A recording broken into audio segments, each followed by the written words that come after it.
哎，对呀，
对，这样子，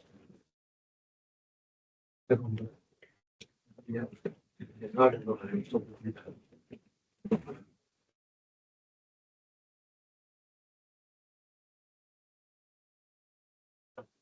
那个作业要交 cover page 吗？啊，不想写你的名字跟谁的 ID。我先命，嗯嗯，你就放上你的名字一样。对，要，我才知道是谁交，我才能确认是谁交。还有 assignment 几啊？这样的，不然你交不一样的 assignment。但我加了个 Simon One 的 coverage，嘿，可是你的 cover page 是什么？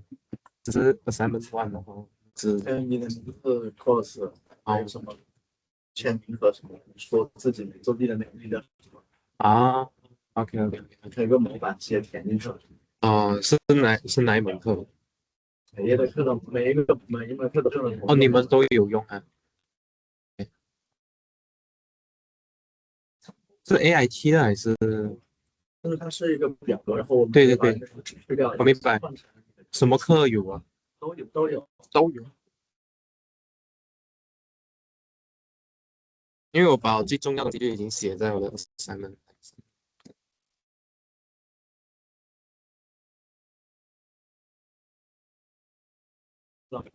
一般这个 Simon 你们要保存的，嗯就比如说你们评完分之后，如果嗯有人觉得他自己评错了，嗯，就是这学期结束之后有没有啊，我一改完就会给你们了，我知道你会给是吗？我们，但是然后如果你给我们，你会自己存下来吗？学校有没有要求要把它存下来？会吧？会，呀，怎么找回来？这个你没有啊，哦，这个意思。但是你们能检查的也只是考试罢了，不是？哦，应该不能。但是你也有一份嘛，你自己也有一份嘛，对不对？所以你自己可以大概算是多少，对不但是对？如果是考试中正常的那些作业，然后没有 feedback 过来，对，然后他没有给分数吗？对，如果他会有，他会直接把那些东西，他其实是要在 semester 结束前就要告诉你那些分数。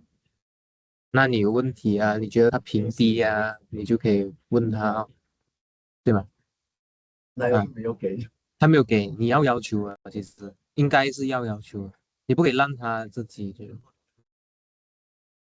有点难，因为申诉只给你申诉考试的分数吧，assignment 的话，其实你平时就已经要跟他讨了要是我们啊都差不多，期末考试这个答案也差啊，不多，也我听然后过这种有的四有事，三就出嗯，来。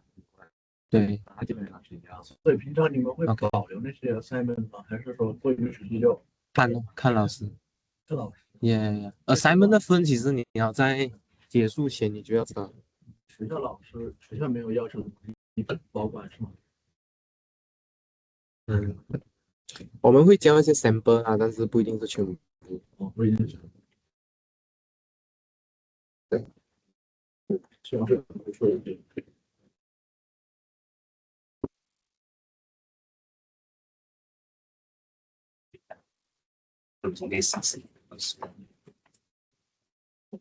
那你就找不来人，马上就杀死了，就团这个很下去，要不然你跟我学，然后又对他基本上你都找不到，我去不了。我也是，他那个保持很好，我主要是我就是那两个学生，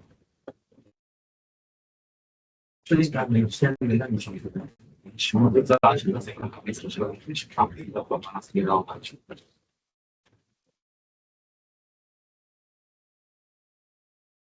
对啊，这个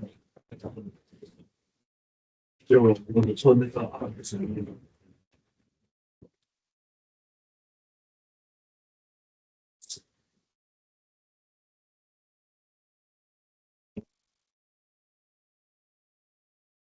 这很不容易，你被复习的看，这个我知道，我不是有一个档案吗？里面的回事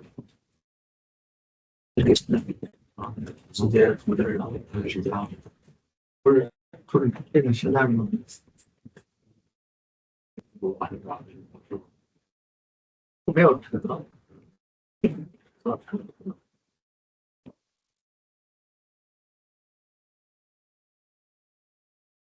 变成这个点。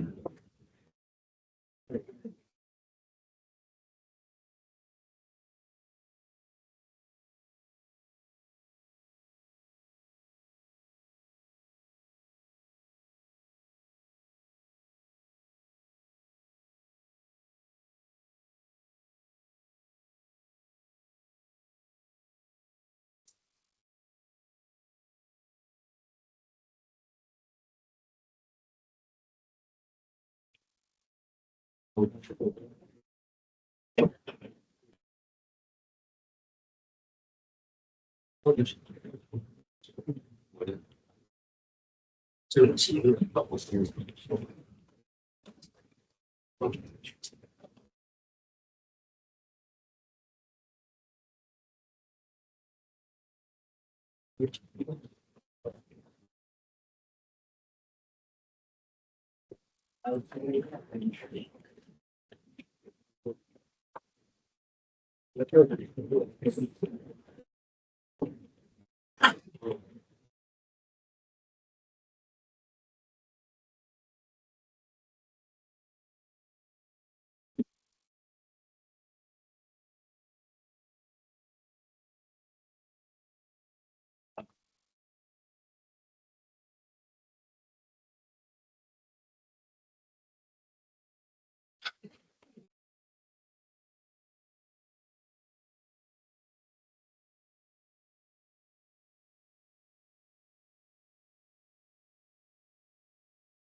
启通话筒。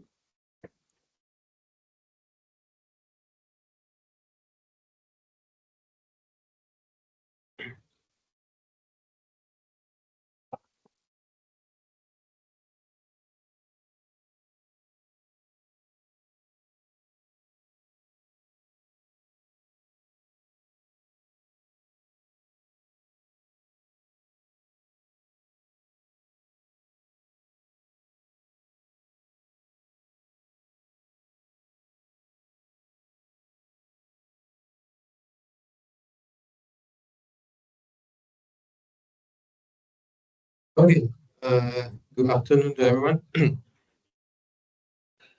Before we start new section today, new topics today, let's do some exercises and do some recap on what we have done on Monday. Okay, let's try solve this.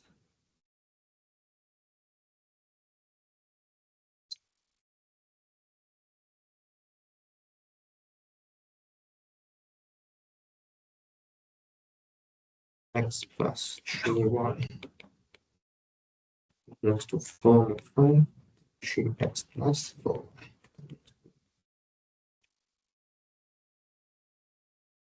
Okay, maybe I give you 2 minutes to think about this. And then have solution. So if it has solution, how does the solution look like?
Okay, does this system has a solution or not?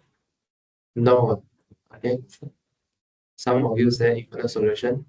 Okay, some say no. Okay, so what do you do? eliminate one of the variable. Okay, so you use the usual eliminating variable method. So let's say, see the, let's say 1 times 3 minus 2. Right? So 2x plus 9y minus 2, 12, minus 3x plus 4y.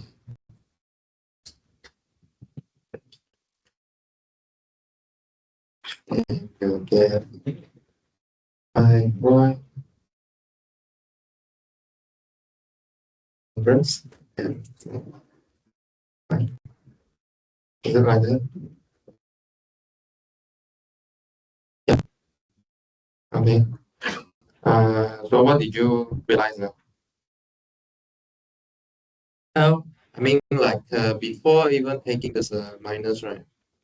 So this just says that 0 congruent to 0.5. So it means that there's nothing um, nothing special. I mean, like everything is still true. There's no contradiction. There's no weird thing. But then actually you can just simplify from here, right? To see that if you take 1 times 3, basically you get the same uh, equation as the second one. Okay, yeah. Okay. So what does this mean?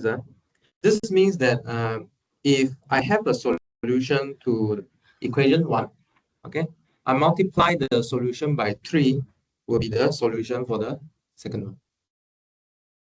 Okay, so if, so let me write here, if xy solve x plus 3y equals to 4, then xy also solve 3x plus 4y equals to 2. So they have the same solution because you can multiply both sides by 3.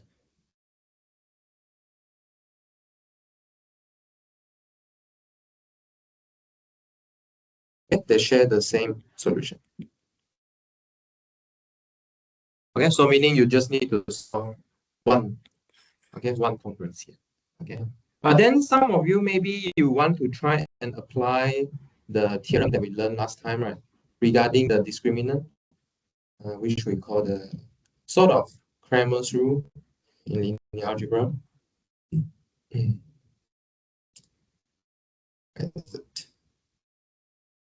Here, okay, so you try to apply the theorem. Okay, some of you. So you can also try and figure out what's the discriminant here, what's the delta AD minus BC. So if you look at AD minus BC here, right, what is it?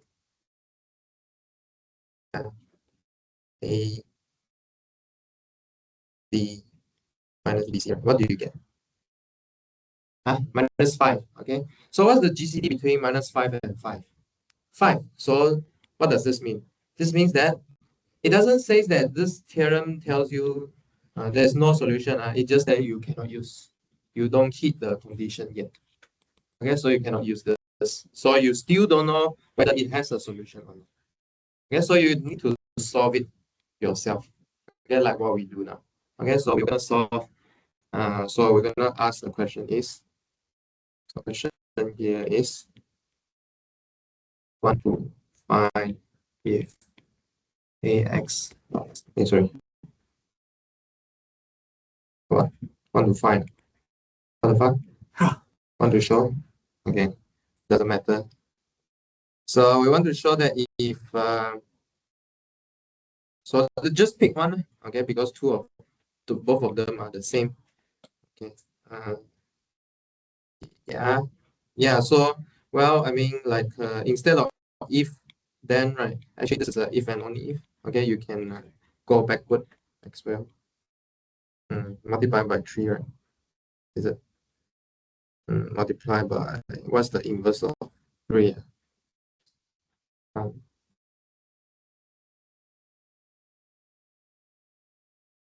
yeah, if you multiply by 2, then you can go backward.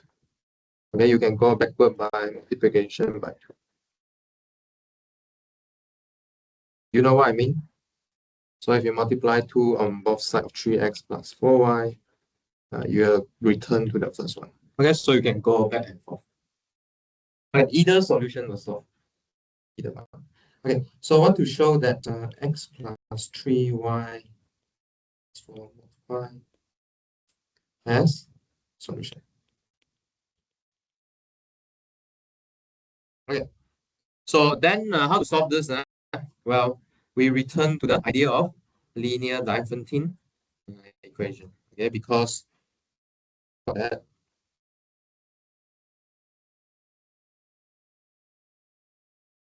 3x plus 3y converted to 4 multiply is equivalent to x plus 3y converted to 4 plus 5k.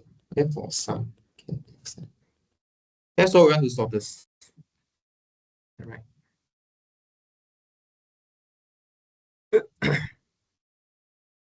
Okay.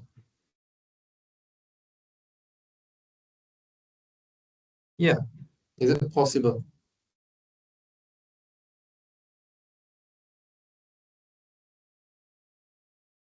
Okay. So to solve these, do you remember what do you need? Sorry? Euclidean algorithm. Yeah, sure. So you want to look at the GCD first, right? So which GCD you want to look at? So you want to look at GCD of 1 and 3. So the coefficient, okay, coefficient of this xy here. So here, although it's empty, actually is 1 x. Okay, so you want to ask whether this could divide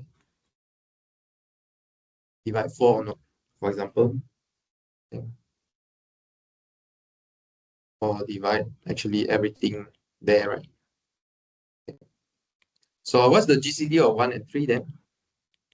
Is, okay, 1 divide everything. Okay, so good. So to prove it, let's write down the solution. Okay. So in particular, can you find a solution that does this? I mean, find the S naught Y naught first. Can you find the solution? I mean, by inspection, because this number is small, right? You can do it by inspection. Huh? X equals to 1 and Y equals to 1. Okay, so one of the solution is 1, 1. And so 1, 1 will solve the case for k equals to 0. Okay, so then from here, last time we say that if this linear Diophantine equation has any solution, right, you can make it to infinitely many solutions. Okay, so how to make it? You need to add the contribution of your, anyone remember the formula? 1 plus B, B divided by D, okay, time some integer, and then bottom you have a minus sign, and then A over GCD, and then time E. Okay, so this is all the solution. Okay, so the pair will looks like 1, 1, and then 4, 0, and then 2, 4, and then 0, 3, and then 3, 2. Okay, so you can do some sanity check. So you plug in 1, 1, do you get 4? Plug in 4, 0, do you get 4? Plug in 0, 3, do you get 4? Plug in 2, 4, do you get 4? Plug in 3, 2, do you get 4? Okay, so you can do the checking. Does it make sense? Okay.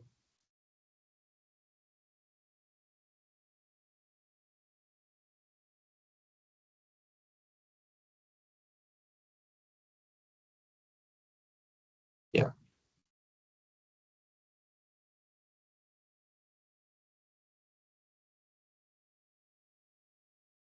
Uh,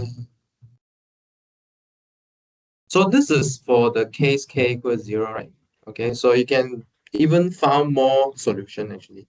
Okay, so for other k, you can try the solution 1 plus 5k.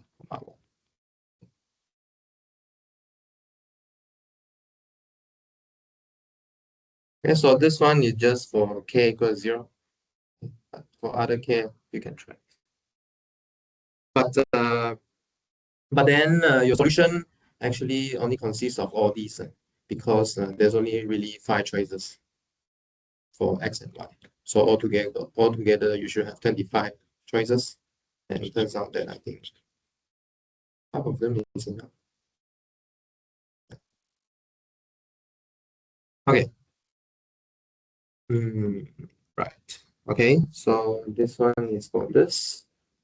Okay, so let's continue on Fermat's little theorem. Okay, maybe remind you a bit on Fermat's little theorem and its generalization,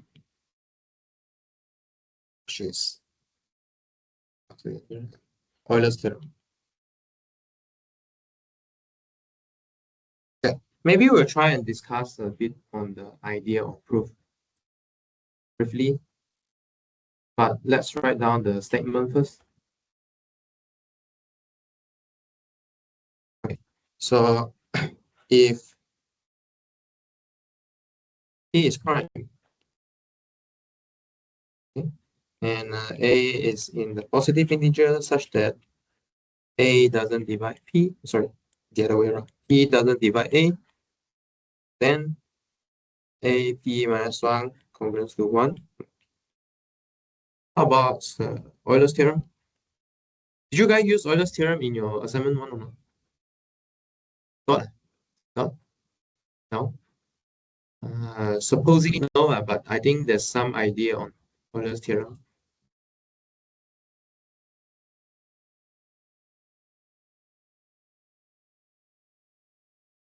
Okay, so Euler's theorem is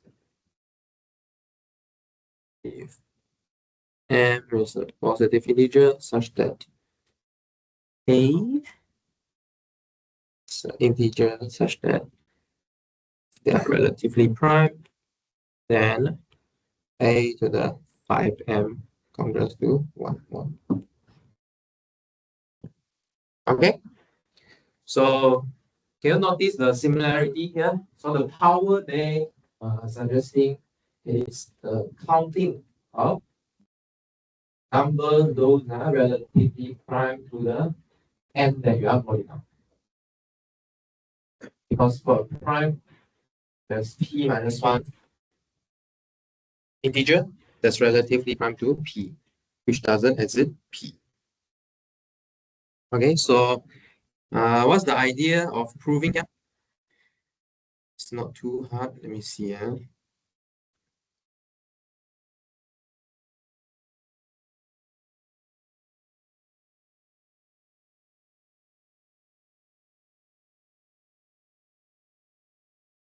Okay, so the idea here is,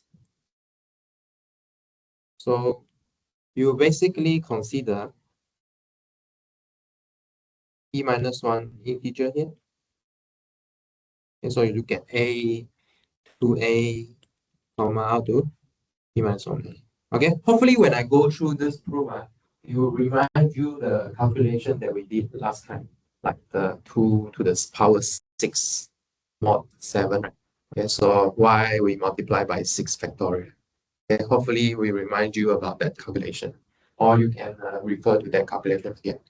So we take, so there are, I mean, there are how many numbers for you to play around? There's really only 2 numbers you play around, right? A and P. So what can we do to them?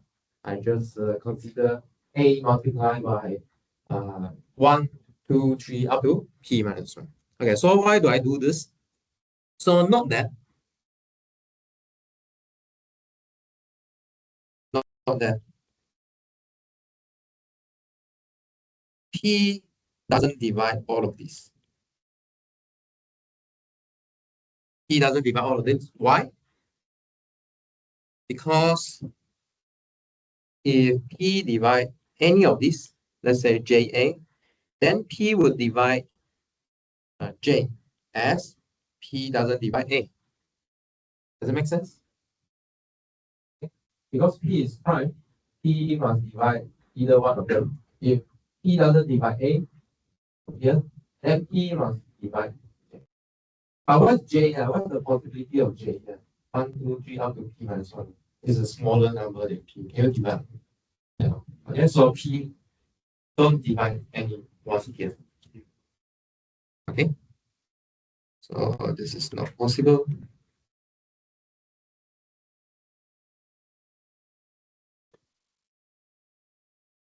As J is strictly less than P. J is strictly less than P. Okay, and what else? Another thing is we see the permuting things happening, right? So what does it mean by permuting here? So we want to claim that furthermore,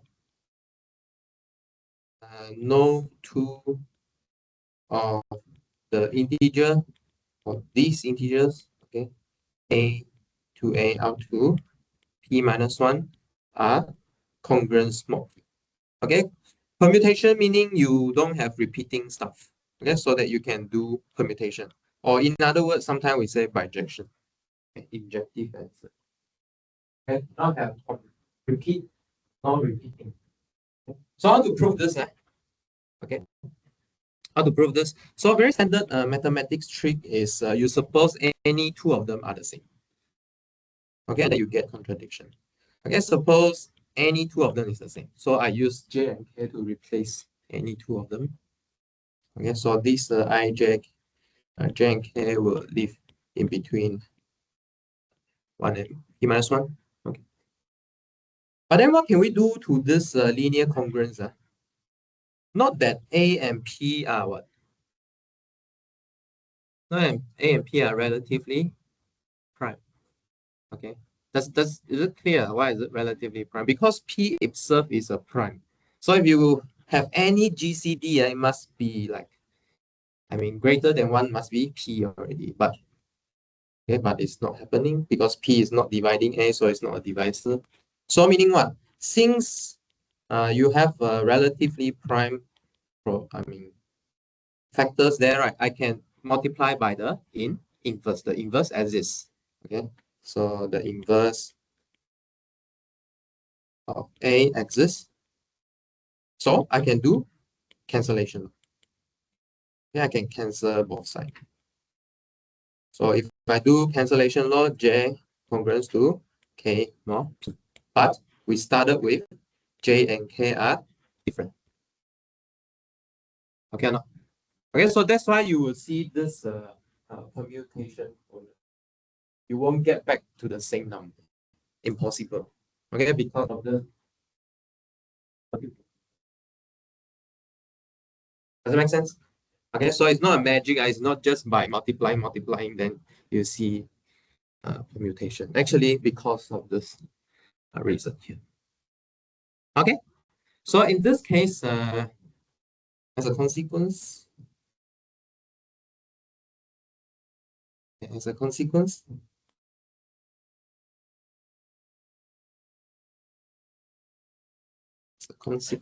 so what happened is A times 2A times P minus 1A will be congruent to 1 comma 1 times 2 times auto P minus 1. Potentially the order will change. Order might change. Okay, so like what we did yesterday, right? So if you remember the calculation we did, the order changes. I mean the order comparing to the ascending order. Wait, let me show you.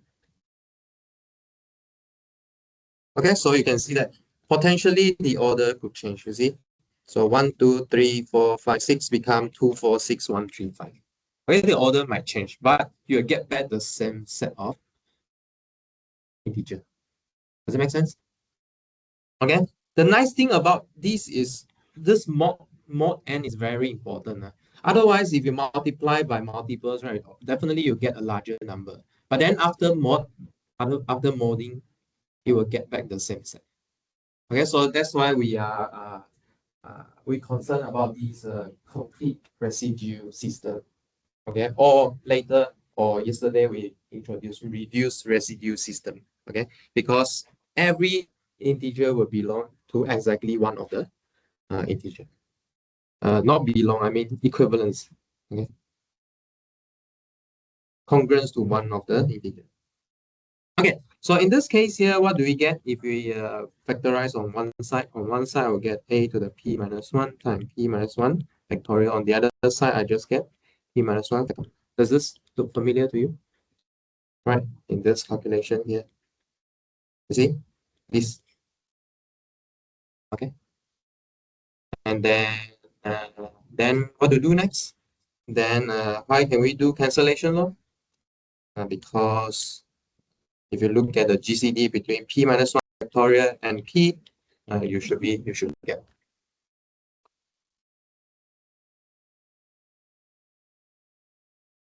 Okay, so the inverse of p minus 1 factorial exists. Okay, so by cancellation law,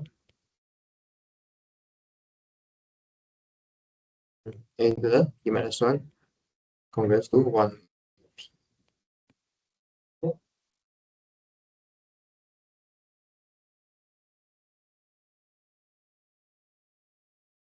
This is clear. P minus 1 factorial. It's not to me, just my Okay. Yeah. Okay, so because all these p minus 1 factorials, the term that appearing here should be less than yes, so definitely there's no common. P is a prime. Okay, which never appeared before. Okay. Yeah. So similarly, if you change the whole story, right, to just look at the reduce, reduce, reduce. Maybe I use the color. Reduce residue system. So what does this do? All the positive or non-positive, all the integers that are relatively prime to, let's say in this case m. Okay, not all of them, but 5m of them that are relatively prime to m, such that there's a very important criteria here. How do I term it? Such that what? Such that, okay, such that, so let's call this Ri, such that Ri is not equals to Rj if I and j is different. Okay, so we want to include all different integers that are relatively prime, such that yeah, that's it. Okay. So you can note that this p minus 1 integers, right, will play this role. Does it make sense? These integers are relatively prime to such that none of them is congruent to each other. I prove it to you, right? And they are not congruent to each other. Here. Okay, I prove it to you, they are not congruent to each other. Okay.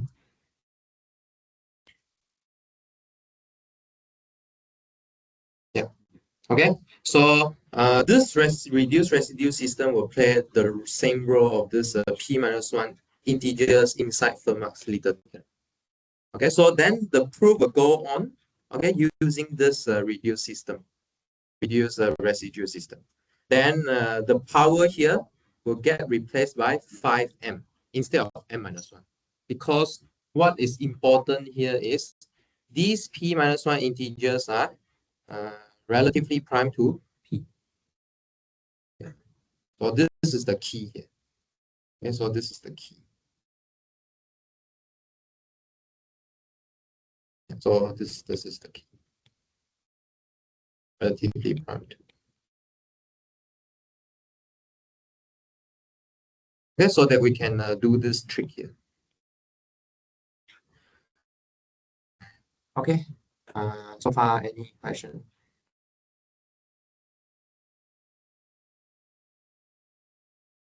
Okay. So if no question, how about let's try one last problem. See if you can apply this theorem or not. So let's try this theorem, this problem here. So find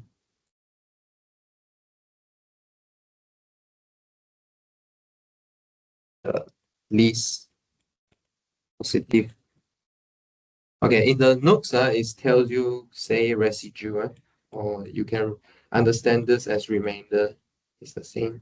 So meaning this number is lying between 0 up to m minus 1, depend on your modulo m. So figure out this. Okay.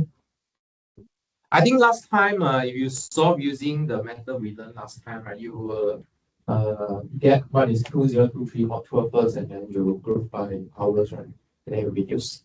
Let's try and use Euler theorem this time. Okay, see if you can use Euler theorem to find it.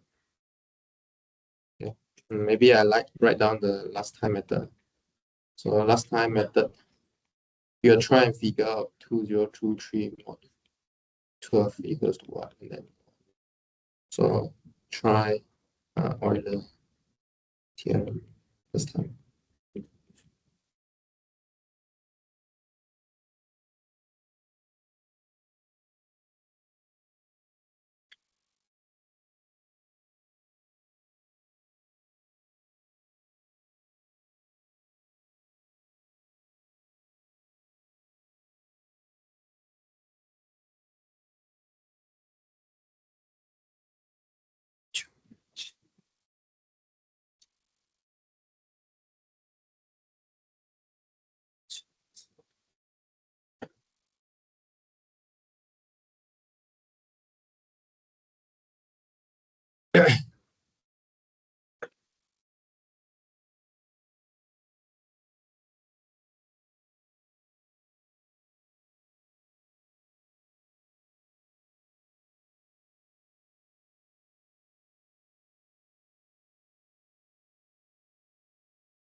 Okay, to use Euler theorem, right, you need to check the condition. Okay, so you need, in particular, you need to check that A and M is GCD 1.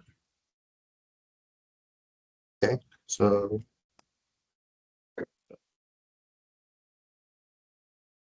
I think it's not hard to see that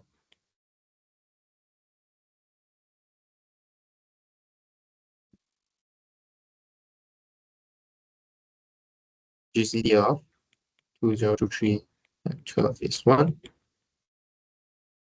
Okay, otherwise, you just so what's the factors of 12? So 12 is like 2 times 2 times 3. Right? So you just ask whether 2 and 3 divide 2023 or not. Okay? If it doesn't divide, then multiple of them surely doesn't divide. Like that. And so it's not even, so 2 won't divide 2023. So next question is ask whether 3 can divide 20. There's few methods, right? You can do your division algorithm, Or yesterday, what did we mention about divisibility by 3? Consider the sum of the digit. Okay, so sum of the digit is like, this is 0, right? And then this 2, this is 2, 2 plus 2 is 4, 4 is 1 more. So it's not 2. So it's not divisible, right? Or you can do the division algorithm the traditional way because this number is still small. Okay. Right. So you can check divisibility by 2 and 3. Okay. Using sum of digit. Okay. Okay. So you can use Euler's theorem. So what does Euler's theorem tells you?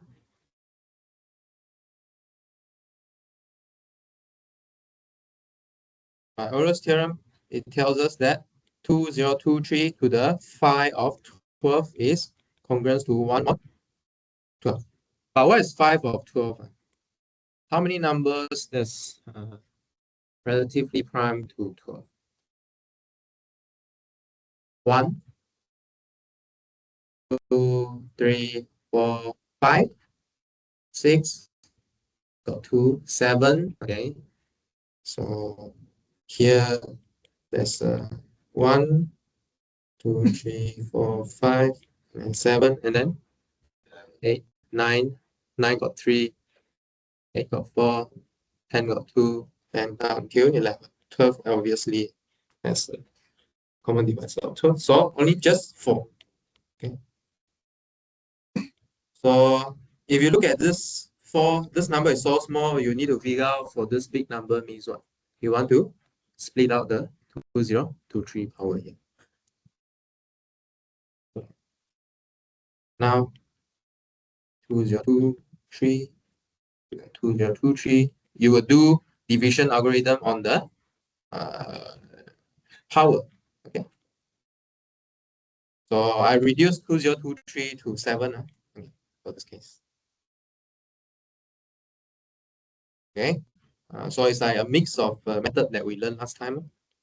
So we reduce this to 1 to 505 and then 7 to the cube. What's 7 to the cube here? I think 7 again. Cube. So in the end, you get congruent to 7 mod 12. So this is same. It has a residue. It has a remainder. Okay. Remainder 7 after divided by. Okay, so the residue here meaning remainder. Sometimes the text will use residue. So maybe you want to learn it.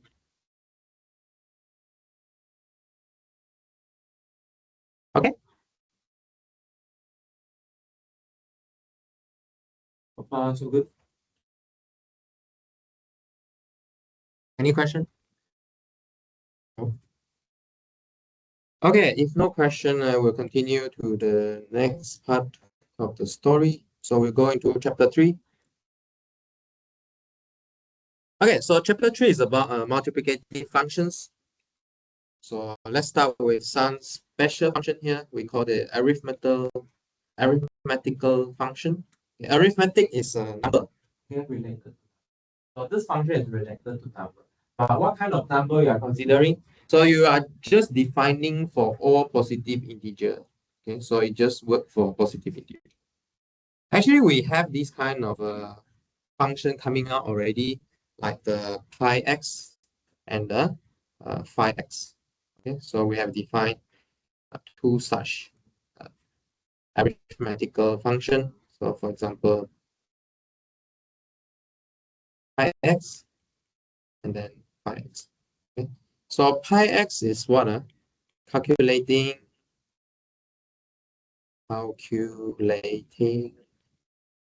number of primes. Okay, primes less than x. Okay, and then phi x calculating number of integer okay, or positive integer, they are relatively prime to x. Okay, these positive integers should be less than x, and then that are relatively prime to x.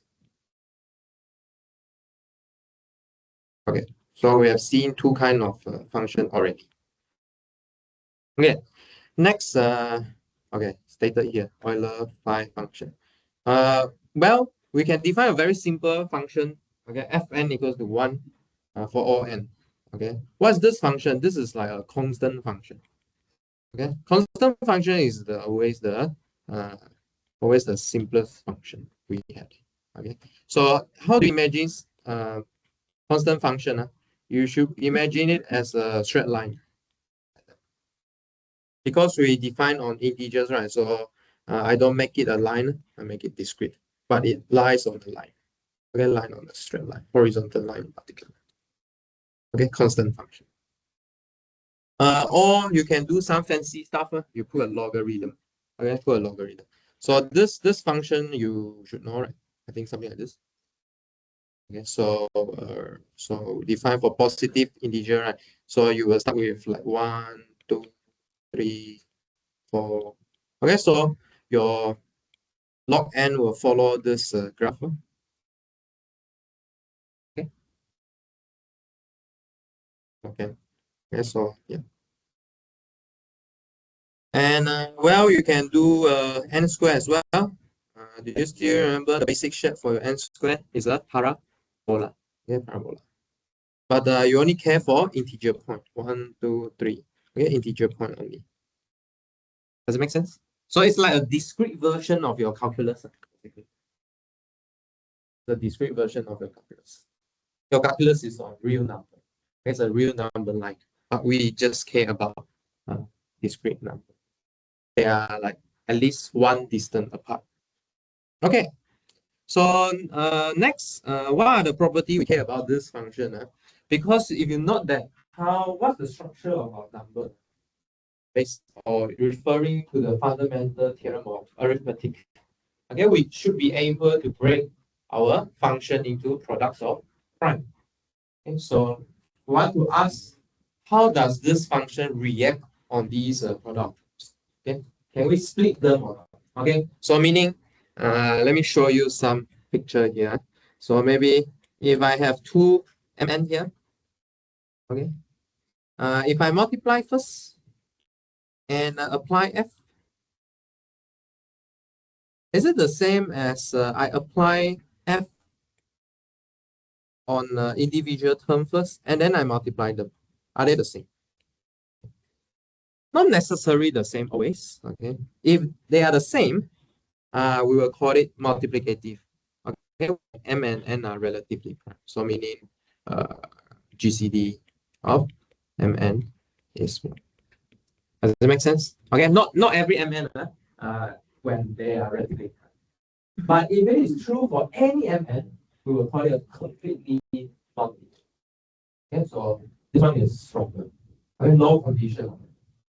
Multiplicative function, you have a condition of it. You need them to be relatively prime. Does that make sense? Okay. So that's why this name is completely multiplicative functional because complete will like include everything. Right? So it will include the case where they are relative. Yeah, but if it is multiplicative, it might not be completely. Make sense? Okay. So this square here, in advanced term we call it a commutative square. Okay. I mean, there's a lot of relation in this word. You will go two different way, and then you want to ask whether they converge. Okay, whether they converge. They're going to both way. Are they the same? If they are the same, there's some special properties going. Okay. Right. So let's check some function here. Okay. So we want to ask whether these arithmetical function are multiplicative or not. If they are multiplicative or they are if they are multiplicative, then we want to ask if it is completely multiplicative. Okay, right. So Maybe you want to try part A. Maybe part A first. A is a constant. Okay, so maybe you just write down the equation you want to check first. So meaning you want to ask if Fmn equals to Fm times Fn. Okay, yeah. So you need to evaluate both sides, right? And then see whether they agree or not. So Mn is just an integer. Okay. F on that integer is constant, right? Always give you 1. So on one side you get 1. On the other side, 1 times 1, right? But what is 1 times 1? Equals 1. Okay. Do you have any condition on M and N? Do you need them to be relatively prime? No, right? So this is true for any Mn. Okay, so meaning what? So this function is actually completely multiplicative. Okay. And it is obviously multiplicative. Okay, because no condition I need to hold between M and N. Okay, so Fn equals to 1 is completely multiplicative. Okay, how about B? Okay, how about B? So you write down on both sides, what do you need first? Okay, and then you decide the relation for when does the relation. So what is Fmn? Mn? Okay, because f of anything, I give you back that thing. On the other side, I give you m, and then I give you n, and then multiply together. So mn always equals to m times, by definition, actually. Okay, so also this hold for any mn. No condition need to satisfy. This is just a usual multiplication. It's completely multiplicated. Okay. How about the third C? C. How about C? Huh? Is it multiplicative? Why? Huh? Sorry.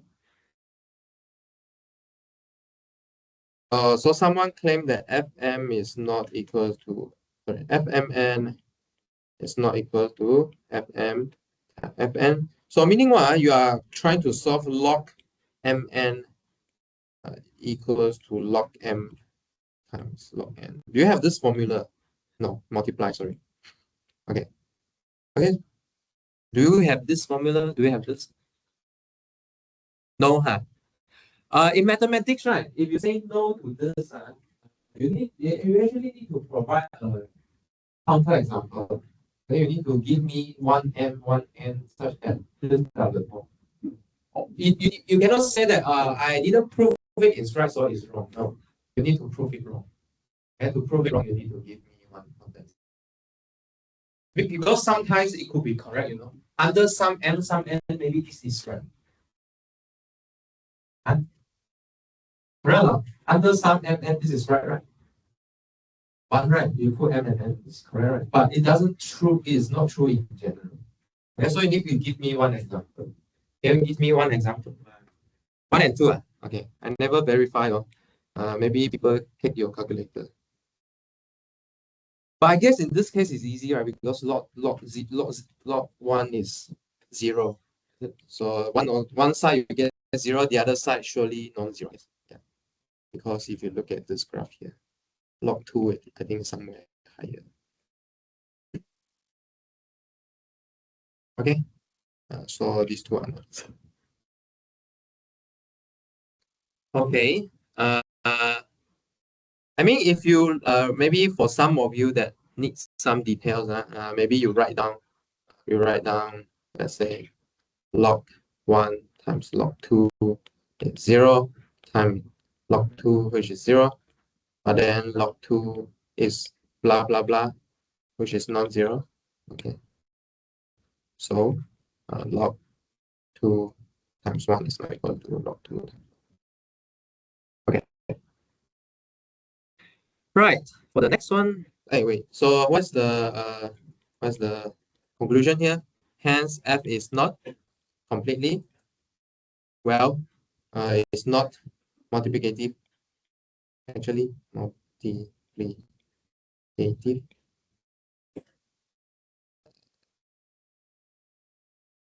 Mm,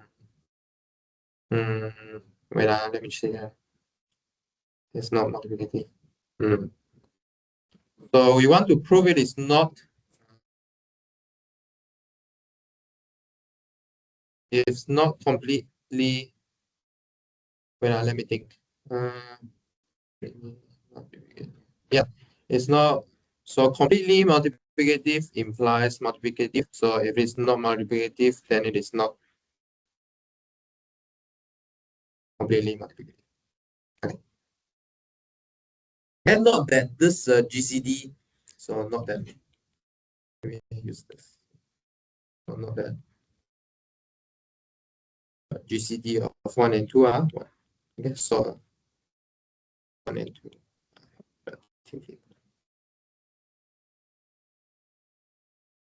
Okay, so you found a pair of relatively prime numbers such that this multiplicative property doesn't.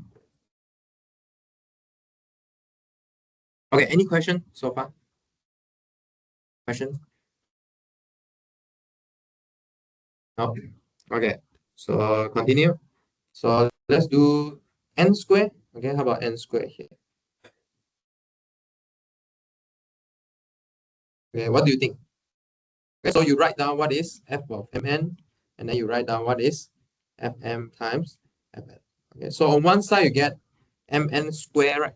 Okay, on the other side you get what? M square times n square. Okay. But then on one side, what is mn square? M square n square. Okay, but seriously, what do you get actually first is mn times mn. Okay, but your number is commutative, then uh, you can write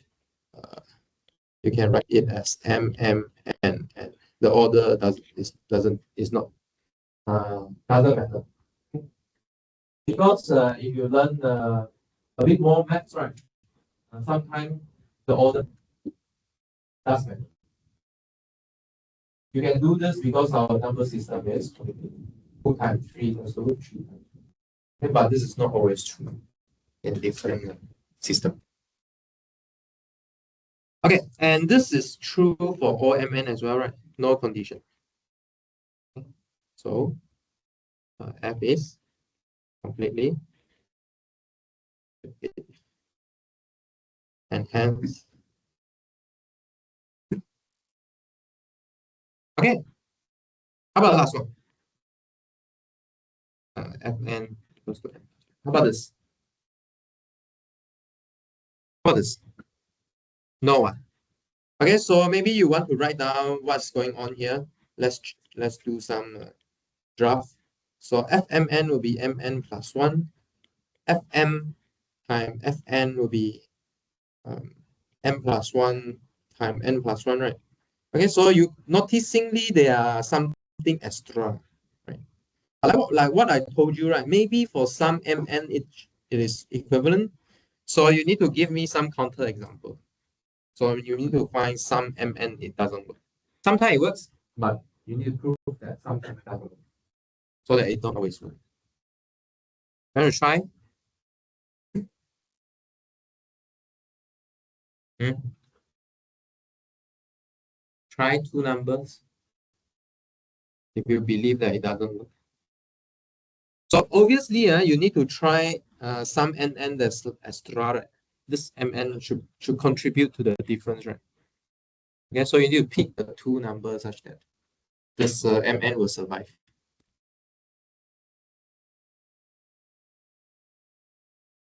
Hmm? I think not too hard. Huh? 1 and 1? 1 and 1. 1 and 1. Okay. So yeah, so let's try. So consider MN B1. Then F1 should be F1 times 1 should be 1 times 1 plus 1, which is 2. And then F1 times F1 is 1 times 1 plus 1 plus 1 plus 1, which is 4. So 2 is not equals to 4. Okay, so F is not multiplicative. because we found an example of GCD of two number is relatively prime to each other, and hence not completely.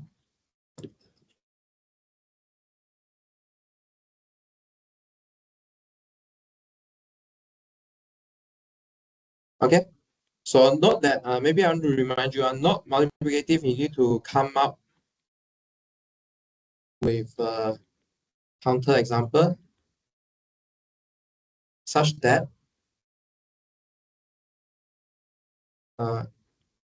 the M and N are relatively, okay, because this is your definition here. I mean, yeah. Okay, you need to start with examples. So whenever here means for O, as long as you hit this condition here, then you have this property. So now I hit this condition, but still don't have this property. Does it make sense? So it's not multiplicative. Okay? Although I hit this condition, I don't have this property here. So it's not multiplicative. Does it make sense? Okay.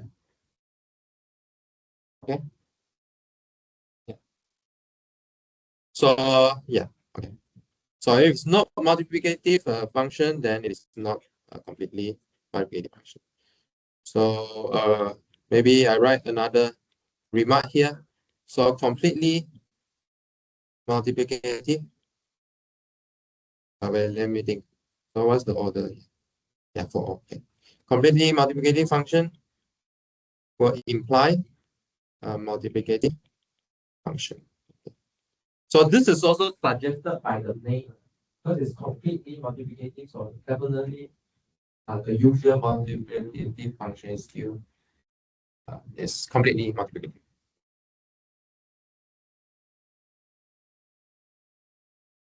Sorry, completely multiplicative function is multiplicative.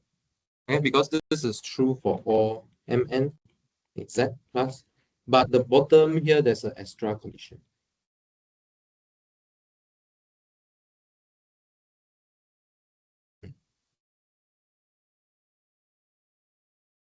If it's true for no condition, obviously that those that come with condition also true. Right? Is true? Sure. More condition means less choice. Make sense? Is it? Right? Is it true? More condition meaning less choice. Let's say you want to find boyfriend and girlfriend. I want to find handsome one. Got money one. Got house one. So you eliminate everything already. Almost everything. Okay. So more condition got less. Okay. Any questions so far about this multiplicative function? Okay. If no, maybe we can take a break here. Okay. Let's take a break here. Let's break until 4:07.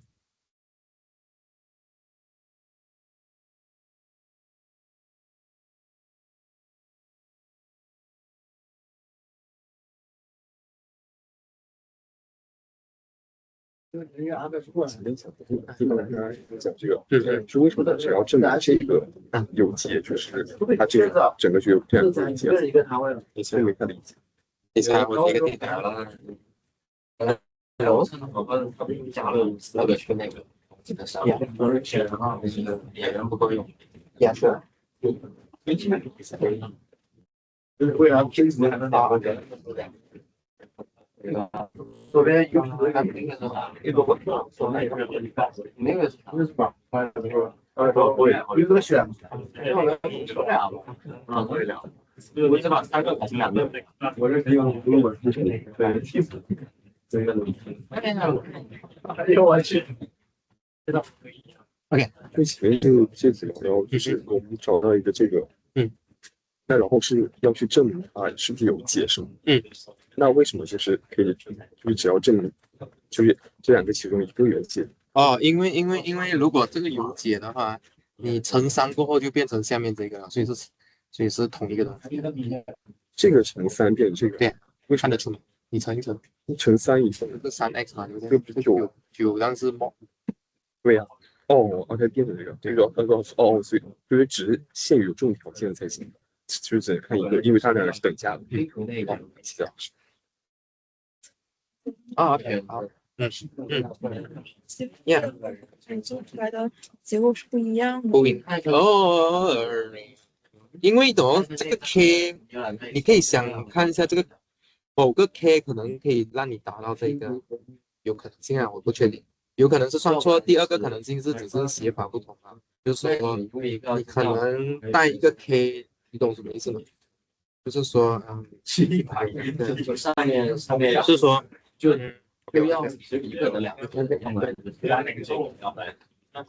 ，OK，你看啊，K 等于0的时候，不是他们是相同的。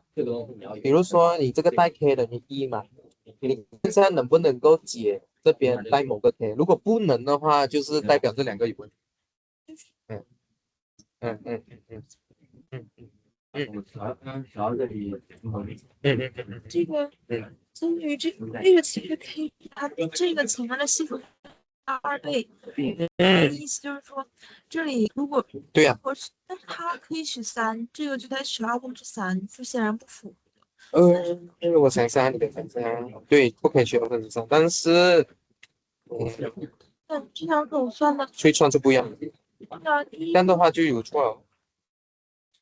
的时候就是为什么应该是没问题？这个是我约分了一下也在做的变化，这个是我没有约分，然后直接做的变化，因为它结构这个是对的，这个，哦，这个也是用这样，这个是我没有约分，直接乘了50，然后减的。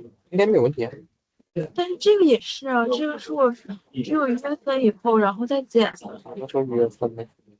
说这两边不是都可以除以这些地点，哦，OK，然后变成这个，嗯然后我减去我之前算这个这个过程，我减完以后，然后我也是除了2，然后两边变成这个，然后再同时减去50倍的权2，然后约完分以后大概就是这样。OK，现在的问题是这一步问题，就是这个166，为什么你可以除166？你要知道哦，我们可以除那个号码的原因是不同的。你看啊，我们能够这样子对除哦，其实是它是 prime 哦，不是 prime 的话不能直接对除的。在哪一个 lecture 你还记得吗？我当时是用搜索，你用搜索？喂，搜索什么？搜索哪里？ 50码和20码的题。OK，应该是 lecture 2的。lecture 2的那个找钱的那个。哦，道歉，呀，OK。说这个，你看这个可以除啊，这个除的原因哦，是这个原因来的，它是这个原因啊，这个原因你没有这个条件呢。你看166跟906，这两个除不能够直接这样除。这个是对的。这个可以，因为这个有这个条件存在。83和对对453是互质的，所以它俩可以除。对，因为不然的话，你可以想象一个可能性，就是你这个166要除这一个等于 k 嘛，对不对？对不对？其实这样的话，它166的 factor 可能有些是从这里出来，有些是从这里出来，你明白吗？就是这个166，你不是要把166约除嘛，对不对？但是166可能可以写成2乘 something else，对吗？然后2乘可能2可能是被这个整除，而不是被这一个整除，明白吗？会有这个问题存在，但是这一个就没有问题存在，因为这两个是 prime 是吧？对，所以说这一步就相当于它俩都乘一下2，然后就是这两个都除一下2，然后就对了，就对，然后就和这个一样。挺好吃。刚刚上课开始讲这个，我自己回家自己用这个，就是到这个数字的话，那这个时候 y 可以取任何值的话，它都可以乘以。那如果在 modular 5的情况下，我把它所有情况，没有错，刚刚上课讲的方法是，可以啊，我觉得这个更快啊，这样。对，我刚是不是有点上课我是 try to 来用你们之前的那个就是在这一步，这一步之后，然后呢，然后是怎么就是直接解它呀？什么意思？没有啊，你就 sub 进去罢了。不是就 sub。哦，是这个方法。哎，你要给我想一下。就感觉绕了一下，然后没有绕过来。等下你给我想一下。是哎，为什么我用那一个呢？你给我想一下。你给我想一会儿。哦，因为平时那个 OK 好，因为平时的这一个哦，可能我知道你讲什么，你给我想一下。那个有一点在用这一个诶，想一下，在用这个 formula 那个叫什么名啊？应该是星期四。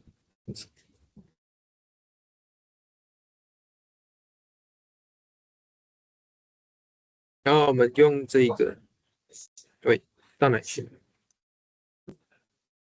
这个是这个吗？不是这一个，是哪一个啊？那个加那个哦，这个，我们用这个 linear diverging equation 的 solution。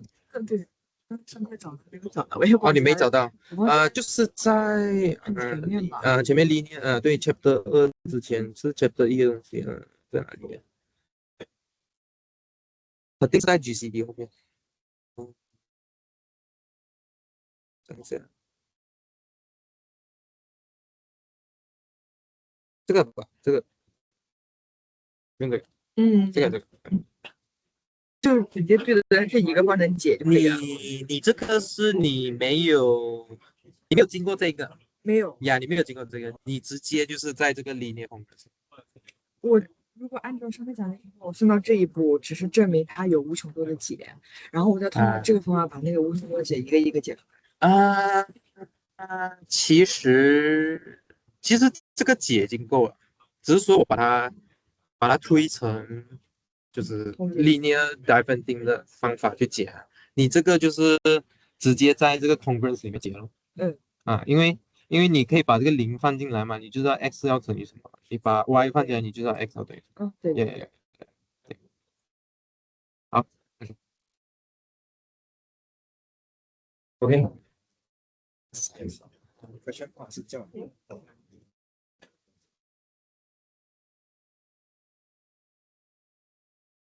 我先 rewrite， 可是我们需要就一个就我这个我需要证明怎样那个 show 它的 inverse 就是说OK，这个有一个问题，就是假设你这边是算错了，但是我不知道你是乘了 inverse 得到了，那你就没有分。但是如果你有跟它的 inverse 写下来，但是你算错，那你的步骤还有分，你懂我什么意思？如果你 miss 掉这个步骤，你只写这个答案来，这个答案错那你就没有分。但是如果你有那个步骤，比如说3乘3是9嘛，then 就是9 mod 41嘛，那你得到这个，then 你步骤就会有分。假设你这个算错了，明白吗？So 如果能的话，你就写出来不了。你怎样 rewrite，你就要把那个你乘了什么。我这个 inverse 是对的话，我就对。如果这个是错的话，我没有写到步骤，对。对。而且有时候可能我们会 allocate 分数给步骤，所以你最好把步骤写上，对吗？因为反正你肯定要经过那个步，你才可以 rewrite 嘛，不然你不可能从天的这样 rewrite，所以你就写下来吧。那这样子 ，OK。So 还有一个问题是 ，Furnace 你的那个 他们是其实一样的，但是对，Multiplicative prime Euler 是所有的 M。还有Yeah。我的这个方面其实是 OK 吧，但是OK，大概记得是那个方面。我们没有用这个，其实我没有用，对，但是你用了也不用紧，但是我没有。OK 的，我其实 OK，三万没有。哦，OK，sure，yeah，definitely，yeah，对，没有。没有什么应该 OK，很正经。问题。不用打开。Okay. So time's up. Maybe I will pay attendance later.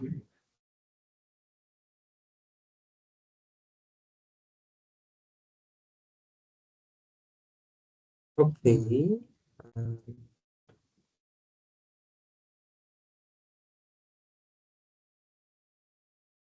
Okay. Next.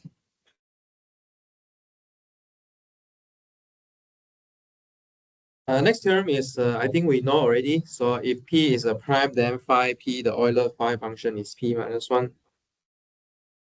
From P is P minus 1 because they are P minus 1 integer that are relatively prime to P. But more importantly, right, the second part to this theorem, actually the converse is true. Okay, so converse means go the other way around. If P is a positive integer with phi P equals to P minus 1, then P is true. Okay, so the converse is true. Okay. Maybe I can briefly tell you. So forward, obvious. Now we want to prove backward. Okay, so if we want to prove if P such that phi P equal to 1, then P is prime, we can use contrapositive. So meaning suppose P is not prime, then we want to show that phi P is not P minus 1. Okay, so if P is not prime, right, there are two possibilities, right? So either P is 1 or P is composite. Okay, so two cases you need to consider. So if P equals to 1, what is phi P?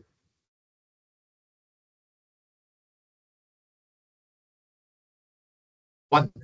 Because GCD between 1 and 1 is 1. Okay, 1 is relatively prime to 1. Okay, so which is not 0, which is not 1 minus 1. Okay, good. Okay, not P minus 1. If P is composite, what happened? Composite means what? Then there is a divisor. Okay, there's a divisor smaller than divisor such that this divisor is in between P and. So obviously, what's the GCD between D and P?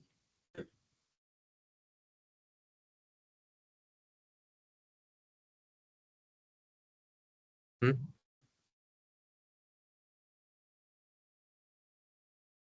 Huh? What's the GCD between D and P? Huh? D, right? Let me think. Can it be less than D? Cannot, right? Yeah. Okay. So is D, which is greater than. Okay, but this D here surely exists, but D exists in between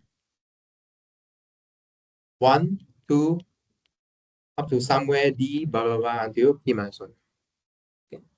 So you have fewer number that is relatively prime to.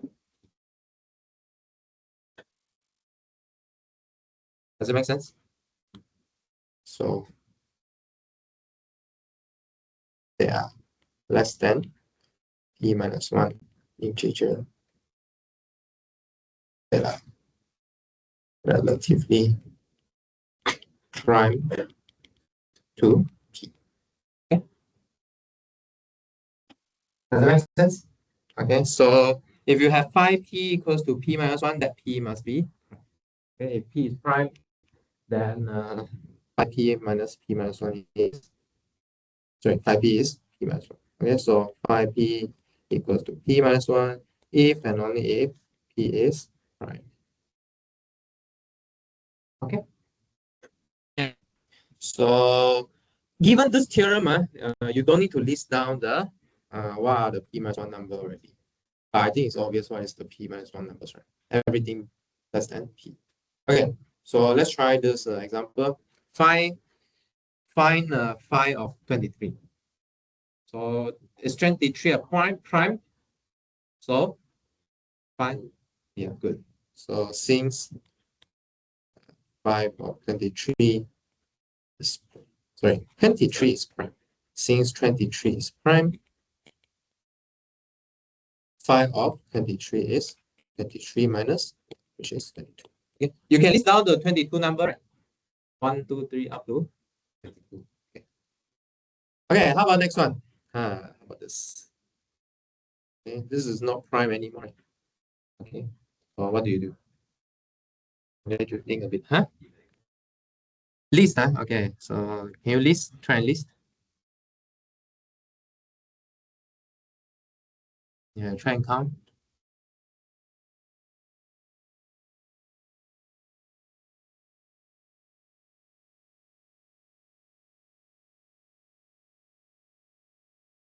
Huh?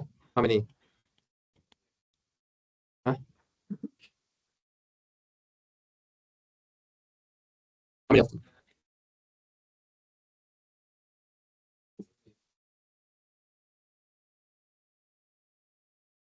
Hmm. Yeah, cancel all the multiple of 5 because if you're gonna share same factors here, they should have multiple of 5.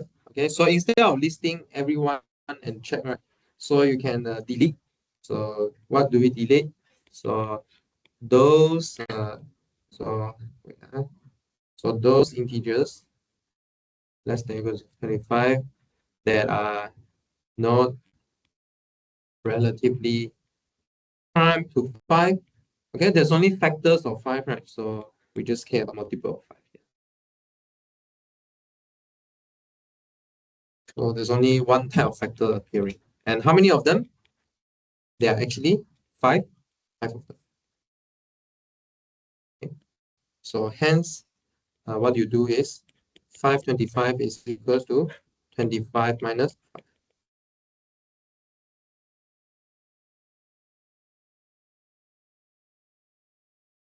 Okay. Yeah. Positive integer, we are not including 0. Okay. So you can try brute force, list down the 20 of them. How about this? 27. 5 of 27. Okay, let's try and write down the prime factorization first. So 27 is equals to 3 cubed. Yeah. So those integers less than or equal to 27 that are not relatively primes to 3 are the multiple of 3. Okay. As long as you share a multiple of 3, you are not relatively prime. Okay. So how many of them? 9 of them. Okay. So those integers. Okay, maybe I put a bracket here, positive integers. Less than or equal to 27 that are not relatively prime 3 are tricky, such that k is in between 1 and to the square. Okay, and there are 9 of them. Okay, so 5 of 27 is 27 minus 3. Or in other words, you can write it as 3 cubed minus 3 squared. Okay, any question? No?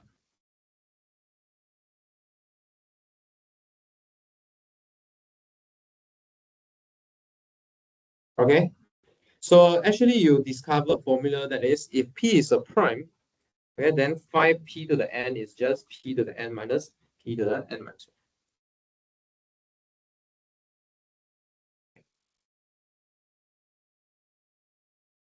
1. Yeah. Any questions so far? Okay, so maybe to remind you again, if p is a prime, phi p is p minus 1. If you have a power of prime, it becomes p to the n minus p to the n minus 1. This is kind of a generalization, right? Okay, because p to the p is p to the 1, right? So p to the 1 minus p to the 1 minus 1 should be p minus p. So it's a generalization. Okay. Okay. Yeah. Right. So I guess shall we skip this? It's the same answer. It's the same. Yeah. Okay. We'll leave it as a homework here. Okay. So these two I'll leave it as a homework because what is 2, 4, 3? You write down the prime factorization here. 3 to the power of 5, right? Okay. So 5 of 3 to the power of 5 is 3 to the power of 5 minus 3 to the power of 4. And then should we compute this? Maybe I can show you some computation if you are curious. Sometimes the answer is like the digit is too long, and maybe the question will request you not to calculate it. Okay, depend. Please read the question. Sometimes we don't. Maybe sometimes we allow you to stop here. Okay, or try and read the question. Okay, how about 265? 5 to the power of 4. Okay, so 5 of 265 is just 5 to the 5 to the power of 4, and then my formula is 4 to the 5, sorry, 5 to the 4, and then minus 5 to the third. Okay. I think this calculation is also easy, so you can see that it's actually 500. Good. Okay, next. Here a little bit different. It's not a power of prime, but then it's a product of two primes.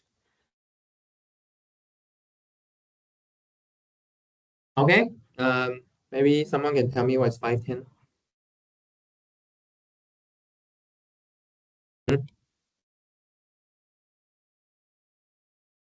510. Sorry, 5. What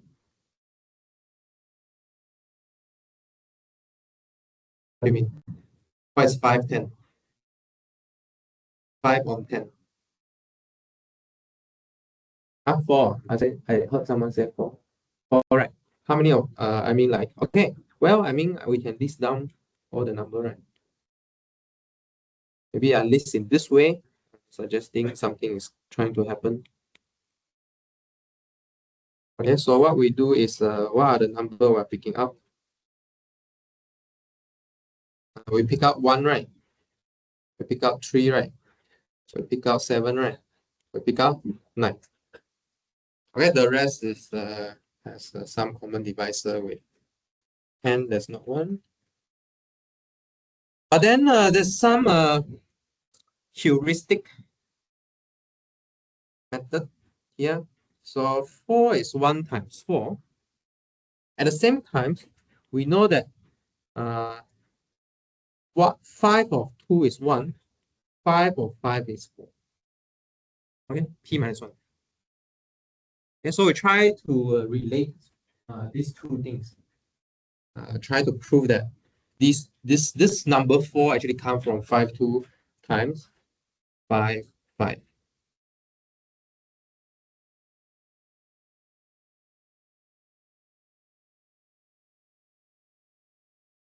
Okay. Well, let's keep it like this first. Let's go to the next one and see if we see any general pattern.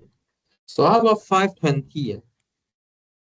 Well, I mean, we will do the same listing, similar listing again. So 1, 2, 3, 4. Maybe you feel weird why I grouped my number like this, but then later you will see why.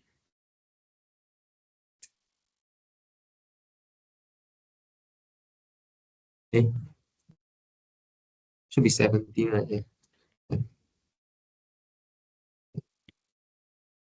Okay, so let's pick up the relatively prime the integer that are relatively prime to 20. So they are like 1, 9, 13, 17, 3, 7, 11, 19, right? So there are 8 of them. But then we can write 8 as 2 times 4. Why do I want this? Because 5 of 4 is 2, and then 5 of 5 is, okay. Notice that why I pick these number, actually these are the prime, no, just a factorization of 10 or 20. If this is true, what do we call? You still remember the property of this condition? The function is multiplicative. Okay, it's multiplicative. So one is check whether this function.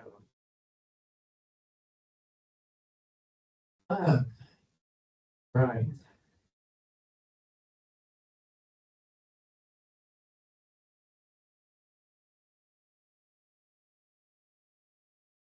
Do you see what am I getting here? Can see or not? Can you see the way I group the integer and then the way I split out the number? Try and see, try and see, try and see. Don't look at my face. My face don't have my face. Look at this. Can you see the number of row and number of column?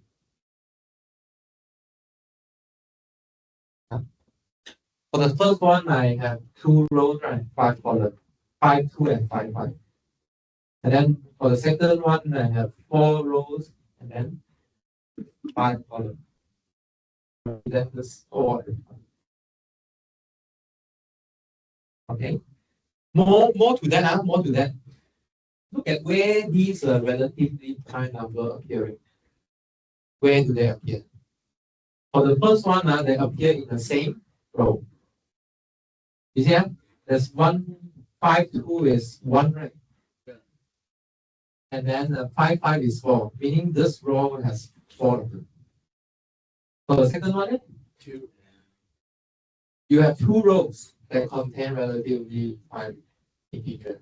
And then each row you have 4 of them. You see? Okay.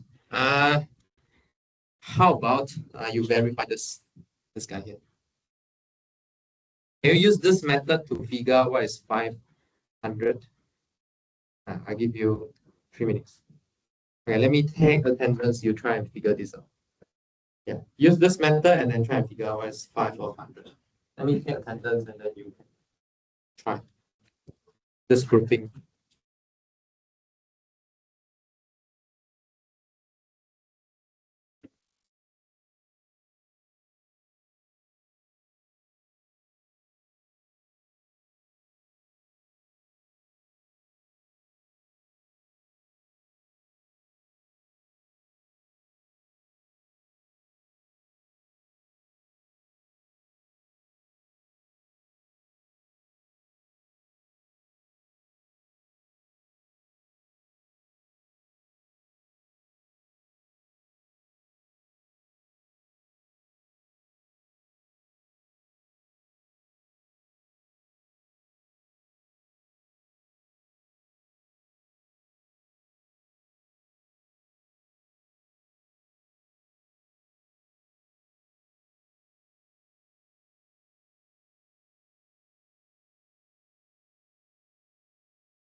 Okay, 后数月 here, yep.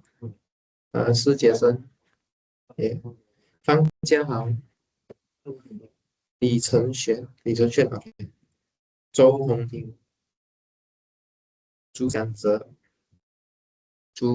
，OK. 任波 ，OK. 陈一汉，汤思颖，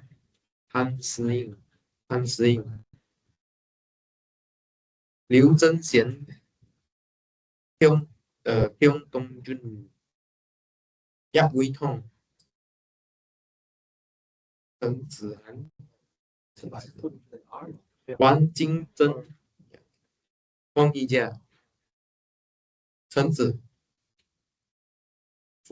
free 陈思曼何家珍李冰珍林浩云 OK 浩然 yes 陈心怡 yeah. 天文气张小柔张泽瑞陈凯妮 Tiffany check it Yasin Jasmine Jajin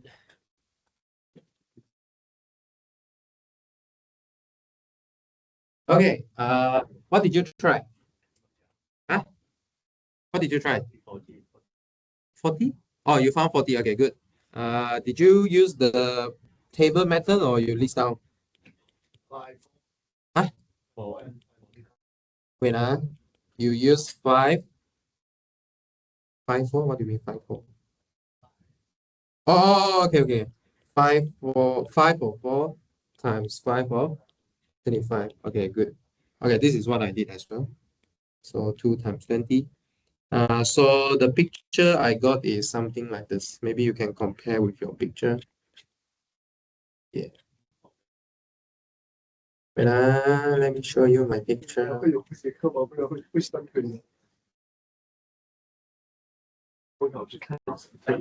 yes this one okay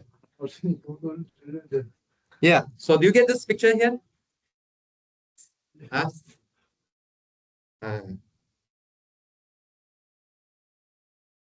Yeah so this is the right picture 20 times 2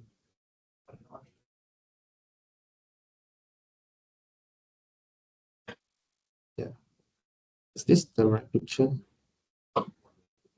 2 times 4 right 2 rows got 4 and then 20 times 2 did I get something wrong here no right 20 times 2 right so there are 20 rows that have two relatively prime right 200 so there are 20 rows because okay I group into 4 because easy to count 4 times 5 is 20 rows okay so each row have two relatively prime features make sense yeah so this blue box is just for me to compute there are 20 rows of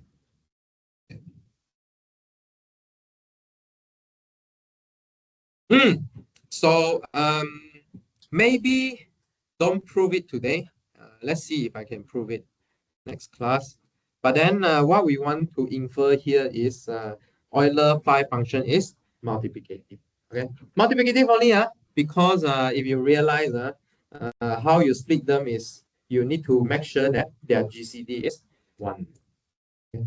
Yeah okay it's not completely multiplicative yet okay you can note that all these splitting is just relatively prime okay I'm not sure if we prove it is if it is completely multiplicative maybe it's not completely multiplicative maybe you can give some counterexample I'm not sure I want to prove it or not but definitely in the notes there's a proof if I'm if you like or I'm happy I'll prove it next time are you curious or you happy you curious how about the rest are you curious you agree you buy I give you 3 examples you believe already okay let's see how okay let's see how I definitely put the proof inside the notes well I mean like the proof is like maybe I don't think it's very complicated but then there's some argument to follow if not for those who are interested you can read otherwise you can take this conclusion here phi is multiplicative okay so please make sure that the GCD of mn is 1 okay when you split your x into mn okay so when you want to figure out what is phi x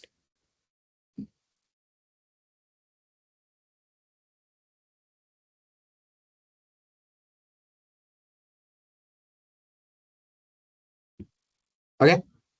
Yeah. So you want this mn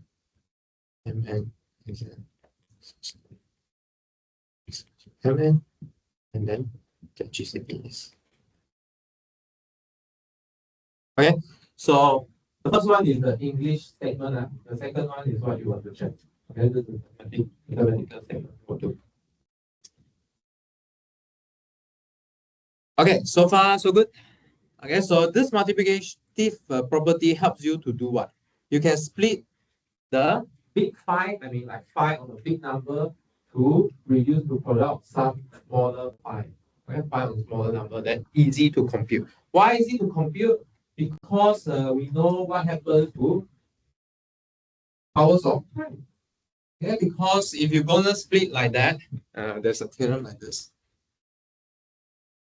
You can apply, because any integer you can write as a prime factorization, then on f on this prime factorization is just f on every prime power. Because between these prime power there should be relatively prime. Yeah. And then for each of these term we have formula already, right? Pi to the ai minus pi to the ai minus 1. Okay, so we can compute everything. Okay, just by knowing what happens to the prime. Make sense? Okay, so previously we just know about prime, right? So we make a link to prime power, then we can solve everything already. Suddenly.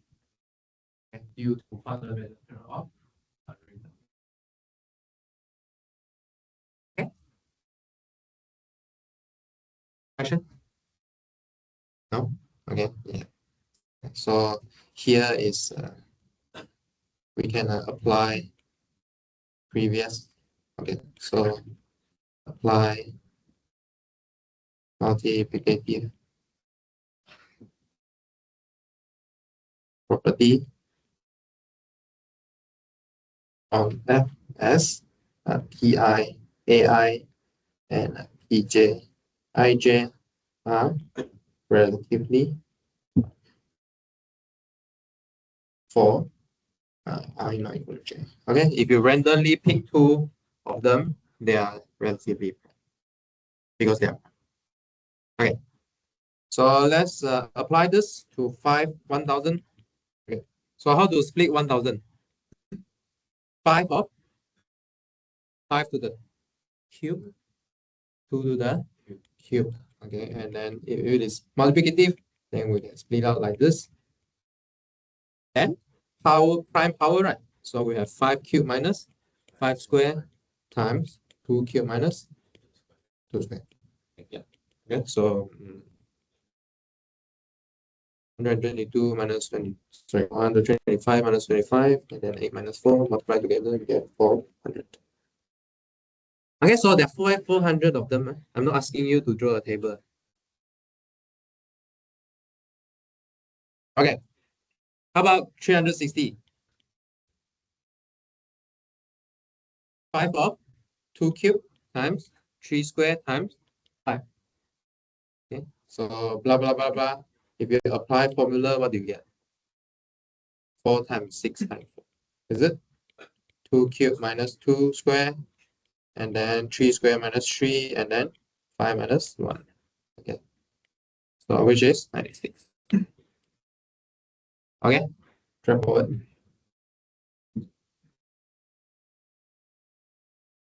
Well, okay, so by rearrangement, right? By rearrangement, actually you can see this formula. Okay. So this formula only, what is the input? You need to know what is n. Okay. N is what is you wanted to compute. Then you just need to know what are the prime factor appearing. Okay, not even knowing the power. Okay, so this is the formula. Is it easy to see? Why is this true? Is it easy to see? Ah, just check it. Okay, just check it. So well, I mean like well, okay. So let me tell you the advantage first. So advantage here is no need to care about AI. Okay, no need to care about the power AI. You don't need the, because usually you will need like formula for P1A1 minus P1A1 minus 1, right? Okay, but with this formula, you don't need to care about AI. You just need to care about what kind of prime appearing as a factor. Okay, so why it works, it's not too hard to see. Okay, like what your friends say, right? Just expand it. So instead of n, I put back the prime factorization. Okay or not? And then what's the clever move here? The clever move here is you just what? You just multiply the right factor to the factor that contains pi.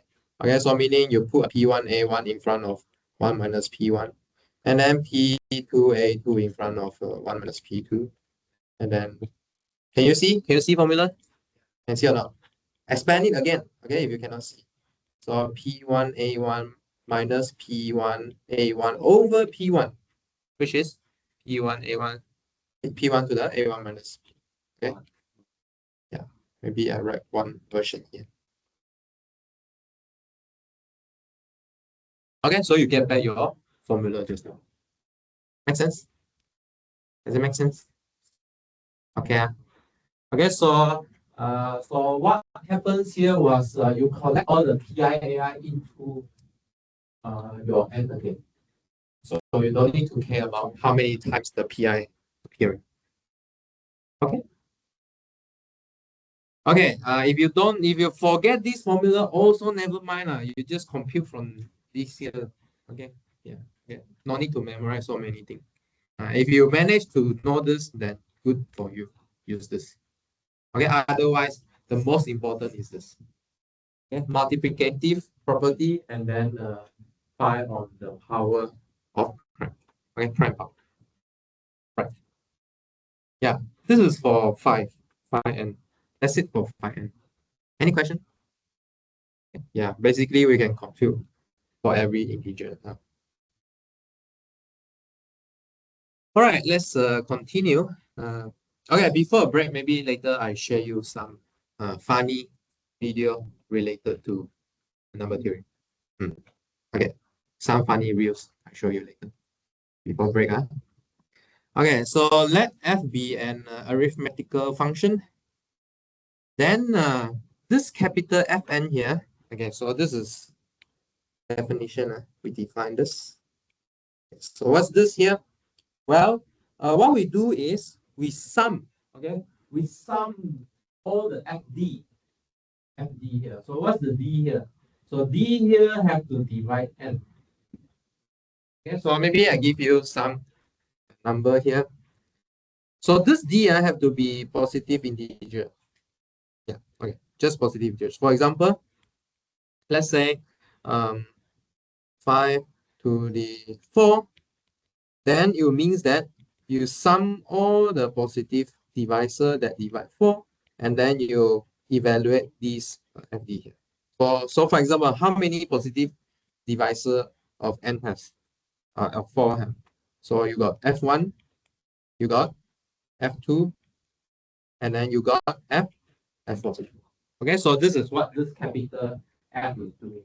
Okay. And then this capital F also depends on this little f, right? So it depends on what kind of arithmetical function you have. Okay, for example, what kind of arithmetical function we had before? For example, example of example. Okay. So we had like Fn little f d equals to 1, right? The constant function. Okay. So in this case here, capital F4 will give you, let's say I put this as a little 4, depend on this F, sorry. So capital 4 will be 1 plus 1 plus 1, which is 3. Okay. But then we also have another example, right? Let's say GD equals to log D, right?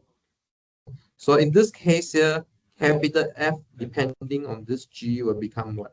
Log 1 plus log 2 plus log 3. So it's a different number. Can you see a difference? Okay, depending on what something else. which is not 3, I guess. So depending on what arithmetical function you put, this capital F could be different. Okay, maybe I ask you a question. Let's say I put the capital F8. Okay, so what are the terms you need to sum up to test your understanding? Huh? Yeah, so what are the terms you need to consider here? Huh? All the positive divisors that divide 8. Which are 1, 2, 4, and 8. Okay, so there are 4 terms you need to add together. Okay, so this value will depend on what little f I give you. It depends on what who. Okay, so why are we doing this? So we are trying to do a different thing here. Okay, so let's say this little f is the constant function 1. Okay, so what this function is doing here, we call it tau. Okay, define it tau. What does it do? I have a positive divisor, I return you 1. So what are you doing? You're actually counting. Okay, counting how many positive divisors can divide. Okay, does it make sense? Okay, so for example, just now, right? This capital F4 is 3. So how do you get this 3 here? You get from F1, F2, F4. So what are these? So these are the positive divisors that you divide for. There are 3 of them. Okay, so this number 3. Okay, so there's a meaning. Okay, there's a meaning to this number here. Okay, so this number says that there are 3 positive divisor of. Okay, does it make sense? Okay, so behind the numbers, there are meaning.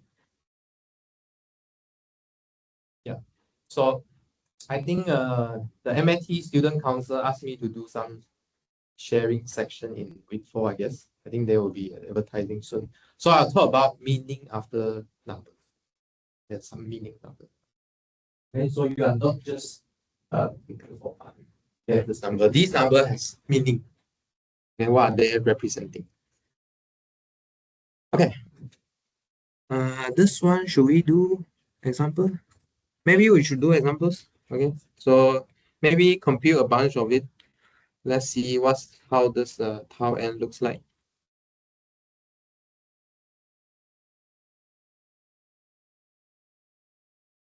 Okay, this table looks a bit similar to what we had before. Previously, we were like counting prime numbers. We were counting like relatively prime numbers, right?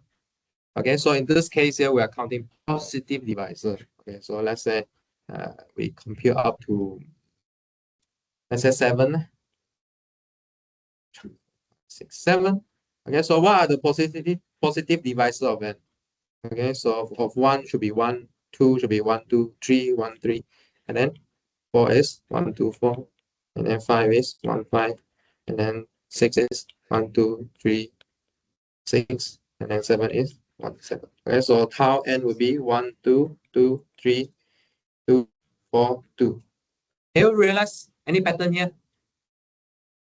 If it is prime, tau must be 2 because it's 1 at itself.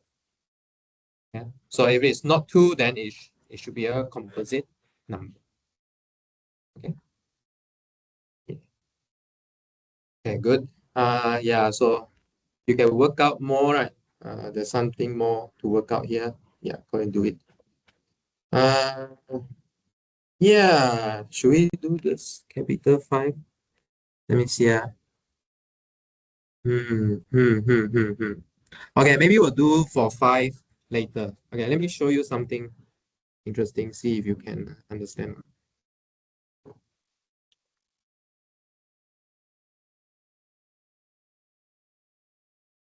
Oh, wait.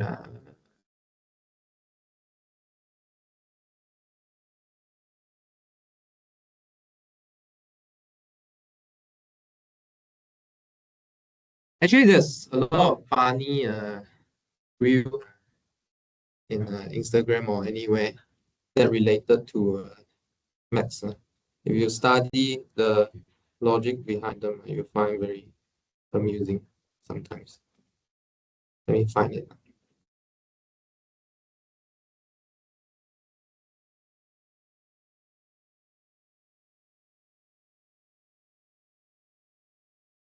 Okay. So copy.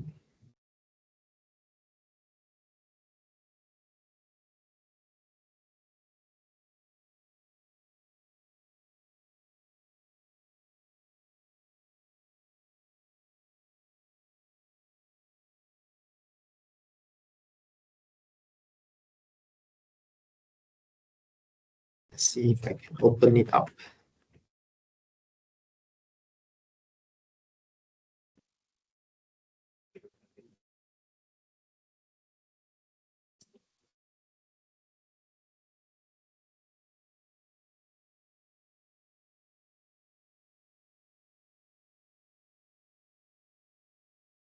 Let's do a sound check. 2, 3, 4, 5, 6, 7, 8, 9, Okay, 10, can. 18, 19. Wait. Sound check. Watch this before. Okay,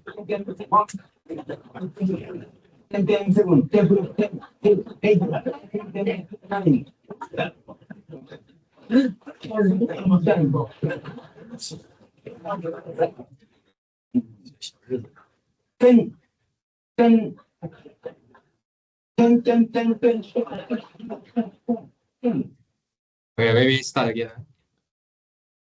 Yeah, so it's再看一次就会听到。3, 4, 5, 6, 7, 8, 9, 10, 18, 19.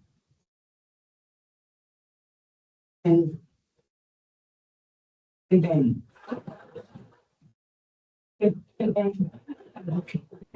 one. And then 7, 10, 8, 9.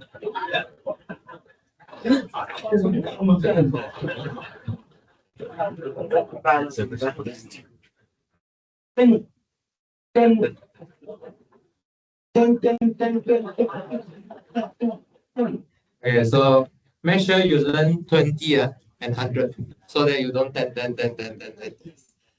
Okay, so let's take a break until 5:02.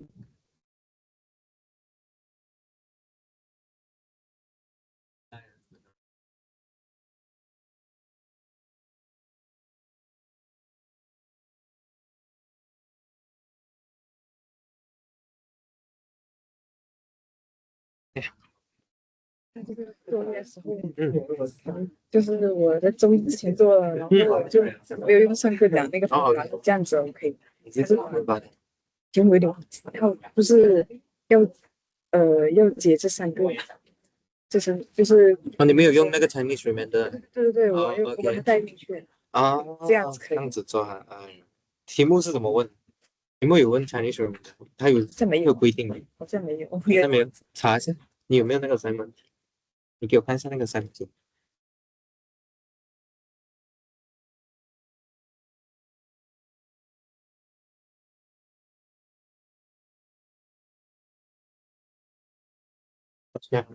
我想问一下，这个assignment就是我们交的时候，需要把答案说直接填在这个里面，还是说我可以就是因为我是在这里面写的，对，那还是我可以直接把这一个的我的答案的截图就直接交上就好。啊，对，你加截图配这个，我就把这两个拼在一起。对，OK，你这是什么？就是它这个不一样吗？没有啦，你就有那个名字跟那个 ID 啊。我是拿 Mark 当写的，什么？我拿 Mark 当写的。怎么可以打出这些东西？哦，因为是因为是它 latex 也可以。对。哦，这个软件可以用 latex，所以说比较方便，我就用这个来写。这是什么软件？不太薄弱。哦，OK，就是，你可以直接用 latex 也是可以。对，OK，好。那时候文件名要变成名字跟那个好，谢谢老师。没有说，就是说OK，那这样我觉得应该是可以，但是你可能要学一下那个 Chinese remainder 的方式，因为不然的话，再补写一下。现在还能编辑吗？我那个文哎呀，件你不是晚上才交吗？晚上不是今晚，不知道，我上次交了那个，还有时间了，你还可以再重交。你只要在今晚截止前2个重。老家伙，你太大档，继续到现在，继续到还有这个学期，哎呀，是吗？知道，但是画的这么好，很进来的是对。好的呀，那个时候我可聪明了，从我那一遍来，哎。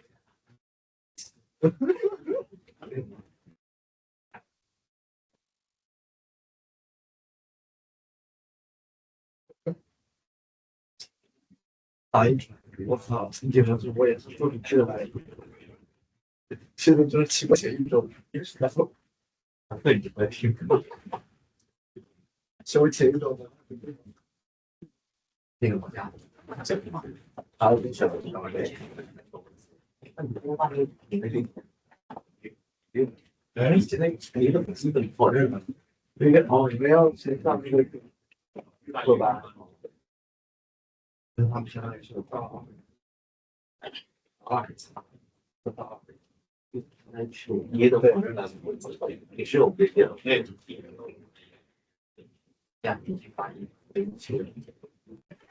你还想？你想象过？嗯嗯嗯就是也是嗯。下标哦，呀，我如果没有下标的话是10，如果没有下标的话是10，1杯10。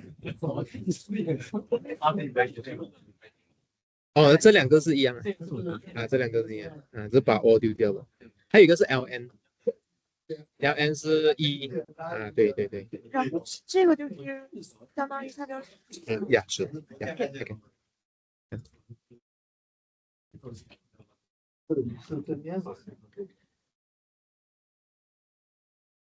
我在你大对面的大对面，我跟他正好是斜的，正好是这个对角线对我跟他有一个对角线。今天我们来No, you just submit to the Moodle as a PDF。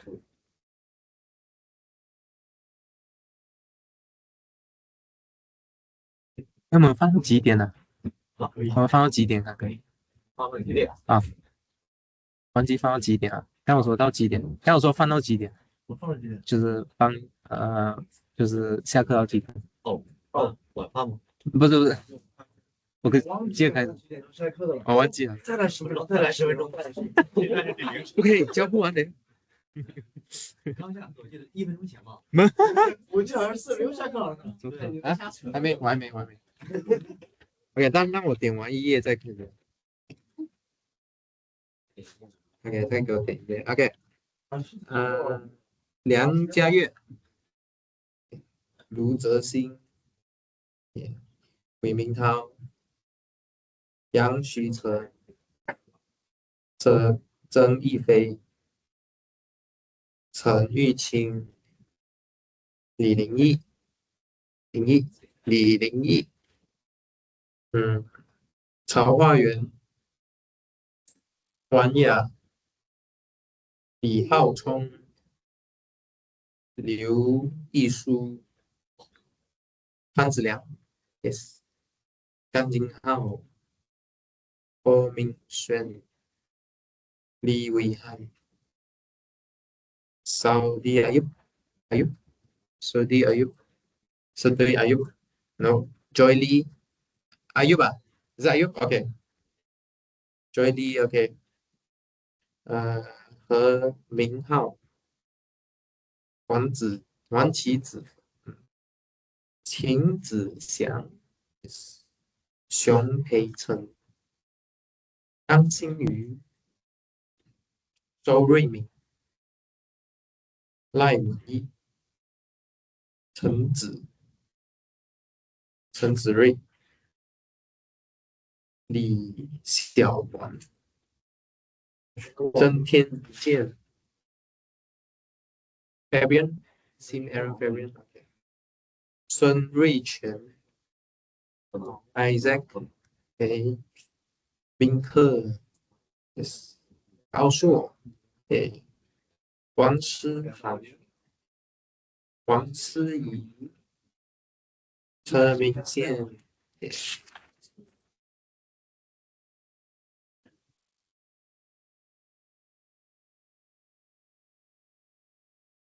李双正，李新宁，林家泰，林卓尔，陈家福，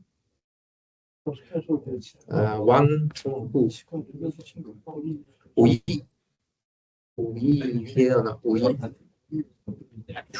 文倩，唱旭呢？OK，宋朗坤，小嘉怡，赵泽宇，T 收系，陈少涵，陈卓，李乐山，陈一成，赵新成，诺，黄玉涵，何玉兴，studying, for you studying, is it correct? Okay, good.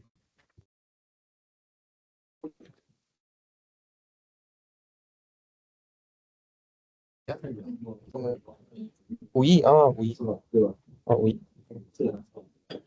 嗯。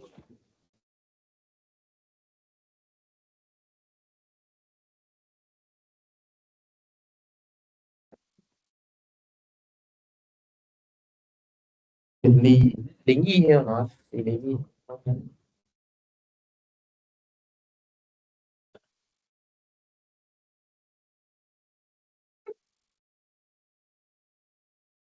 这2局没有人去成都，还有50多。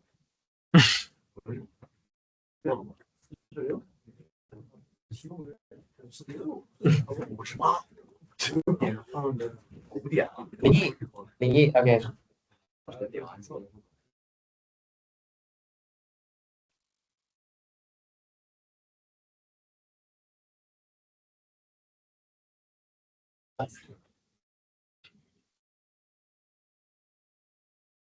对吧？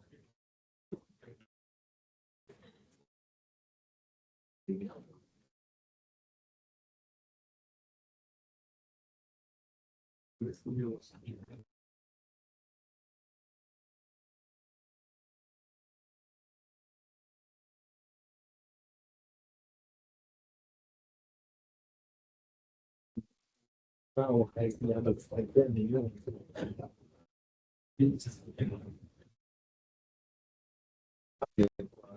到晚上1块钟还要多少把这个看。他们好像是本期还在下载，然后就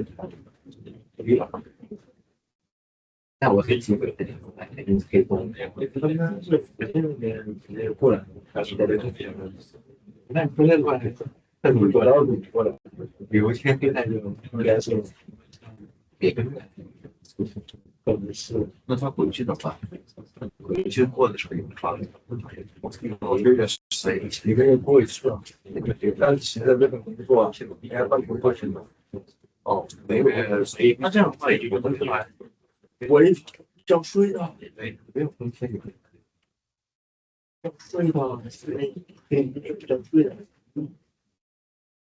赚钱的话都知道，因为钱的话我一定要这样。本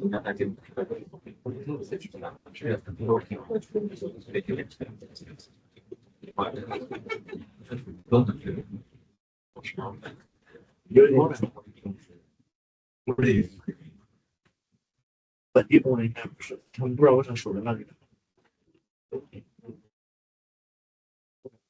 那老板也不敢开啊，人家都问本地工人，问你的老板是这种的，那里。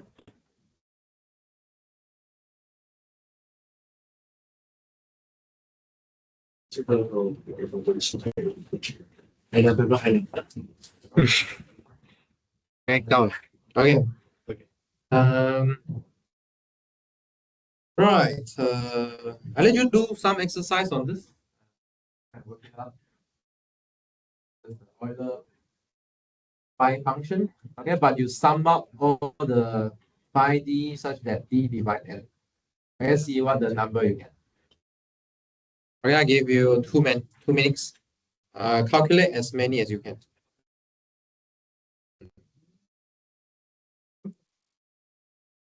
Do I need to show you one example, or you are okay to start? Do you understand what to do, or should I show you one example? Okay, you can do. Hello, hello. Excuse. So can you start yourself, or do you want me to do one example for you first? Huh? Seng 自己做那边呢？什么？听不到，听不到。Sorry，我听不到。可以讲啊，可以讲。Examples 啊，OK， examples. Okay, let's try one example, and then I'll let you try yourself. So okay, so let's pick. How about 那你要 example 对不对？选一个号码 ，lucky number four. Okay, four. Let's do four. So let's figure what is F4. F4 now. So F4 is the sum of D that divide 4 on 5 of D. Sorry, not 5. Okay, so how many divisors that divide 4? So there are 1, there are 2, and 4. Okay, so you need to compute what are 5, 1, 5, 2, and 5, 4. But then we know that we can compute 5 on prime power. Okay, so we can replace 4 as 2 squared. Then 5, 1 is what? 1. 5, 2 is 2 minus 1. 5, 2 to the 2 is 2 to the 2 minus 2. So altogether, what do you get? 4. Like that. Make sense? Okay, can try yourself. Okay, try yourself for the rest. Try compute as many as you can. Maybe you and your friend can split up. One start from top, the other one start from bottom. Then you can get the whole thing. Okay, I give you 2 minutes. See how much you can compute.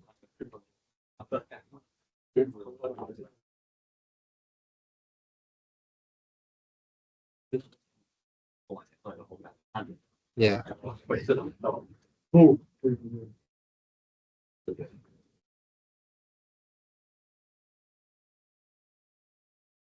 它也是算一算，在你的部分早期，写的好像不太对哦。一个七，就一个76，67，67，31，32，加点6，31，它是一和2，我知道。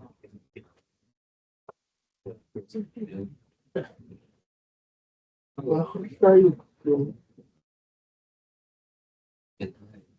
不对？4，然后来135没有3，那个加这个那个是额外的，但是这个就哦，除掉那是不就好了？1、2、3、6。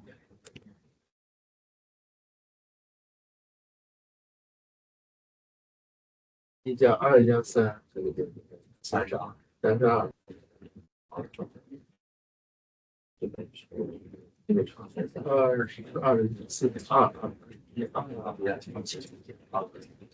咱们是去做20了，对21分8呢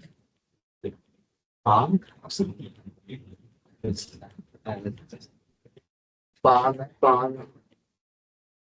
124再加一个6嘛，还有这个648很多有，1282就是2减2，8乘4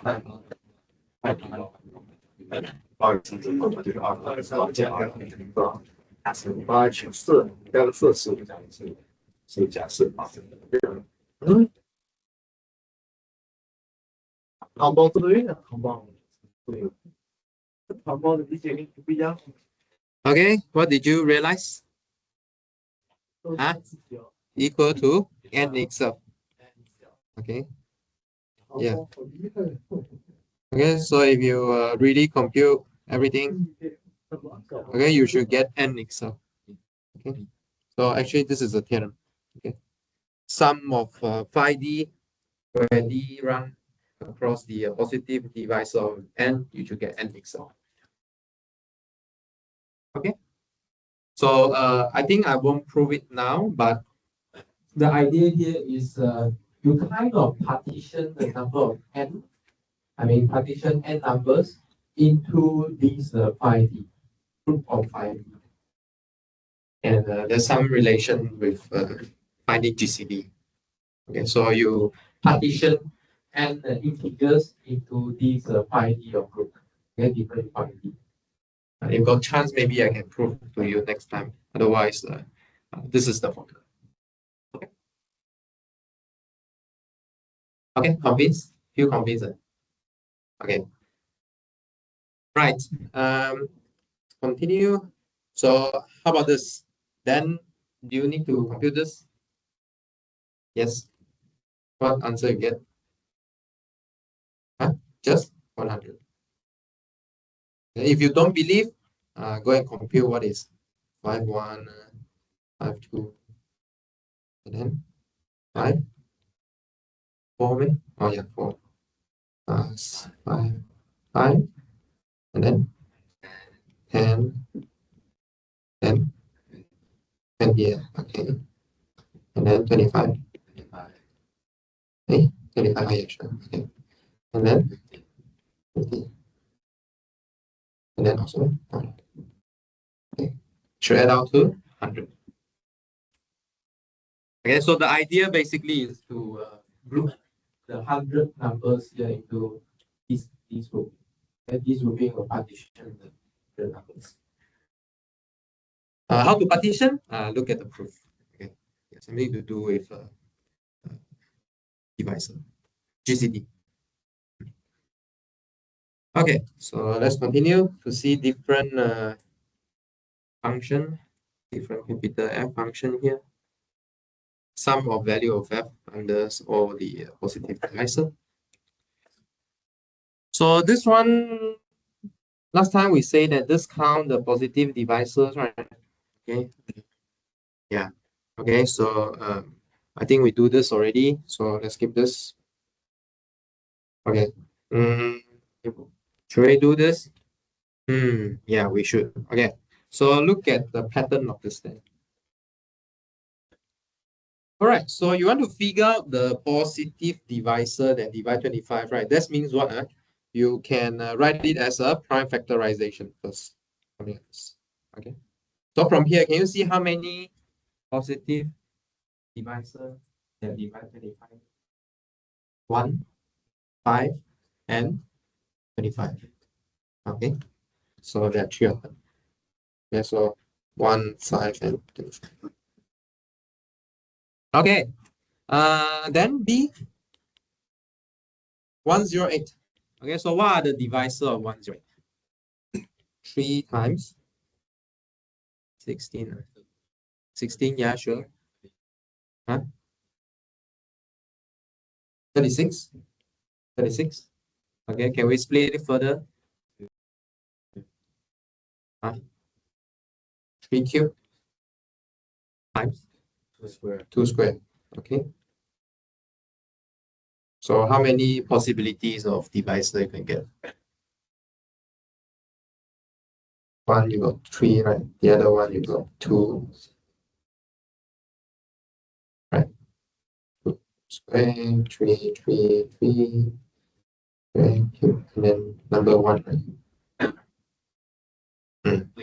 Right. 6 only, man. 12, right? Okay, so because you can do this table, right? 1, 3, 3 square, and 3 cube. Then 1, 2, 2 square. And then you list down what the possible divisor. Okay, so 12 of them. Okay. And then how about C? C already lists down all the factor already. Okay, so what are these? Is it okay that I write this notation? This is cardinality or number of elements in the set. Okay, I put a bar absolute of elements. Okay, so what are these divisor looks like? They are looking like the form of 2 to the I, 3 to the J, 5 to the K, 7 to the L, such that I is in between 0 and 2, J is in between 0 and 3, and then K is in between 0 and 4, and then L is in between 0 and 6. What's the possibility? Combinatorics. What are the way to put this number in? 3 times 4 times 5 times 7, which is 204. Okay. Okay. Good. Okay. Right. So what property we have on tau here? Yeah. Yeah. Is that okay? Okay with this? First spot you have 3 choices, 0, 1, 2, and then second spot you have 0, 2, 3. So you consider all the combination. Okay. Next is if P is prime, then tau to the P to the A is just A plus 1. Okay, so why? Why is it true? So you need to give me what are the A plus 1 positive divisors. Correct or not? So what are the divisors that divide PA? 1, P squared, all the way up to P to the A. That's it. Because P is prime, right? There's only one more P that divides P. Okay, so these are the divisors of PA. So they are A plus 1 of them. Okay, so this is proof. Okay. Let's see. What's next?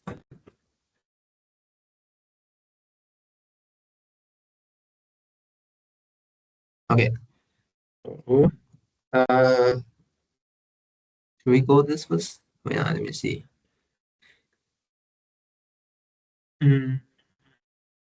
Some technical lemma before this, I think. Check. 23. Okay. So before that theorem, actually, is this theorem first. So if M and N are relatively prime positive integer, then every positive divisor that divide product of Mn can be written as you also can split this D into D1. Okay, where D1 divide N, D2 divide N, and D1, D2. Does this make sense? Does it make sense? Maybe I give you some examples for this to make sense. Maybe I give you M equals to 2, N equals to 3, so that their GCD is 1, right? Okay. Maybe this number is kind of small. Maybe I make it larger a bit. 2 times 2 and 3 times 3. I think this is better. So this is 4, this is 9. And GCD of 4 and 9 is 1. But then let's say 6 divide 9 times 4. Okay. Then I can write 6 as 3 times 2. Okay, such that 3 divides 9 and 2 divides 4. Okay, can you see the structures of numbers here? So if you go to divide a product of relatively prime positive integer, you could like either divide one of them or divide both of them. Divide both of them at the same time. Then you can see that you can split out your number into two smaller divisors. Okay, they divide m and n respectively, such that they are relative. They have to be relatively prime, right? Because your mn already started with relatively. And if this can be non-relatively prime, meaning what? Your m and n have the common divisor, which is greater than. Does it make sense? Does it make sense? Okay. Okay. Okay. So I'm not proving, I just let you try to convince you with some example. Okay, then the next theorem is you can show that with this theorem, I think with another one, I list it down. Then you can show that 24. So you can show that this Fn is a multiplicative function. Okay, so if you started with multiplicative function, you consider this capital Fn is still multiplicative. So the sum of either Fn, the value of either Fn on all the positive divisors is still multiplicative. Okay. Don't imagine proving it yet, but understand this statement. It's important. Okay. Let's see we can apply this anywhere or not. So we're gonna apply this to this function. Okay, so maybe we take this theorem.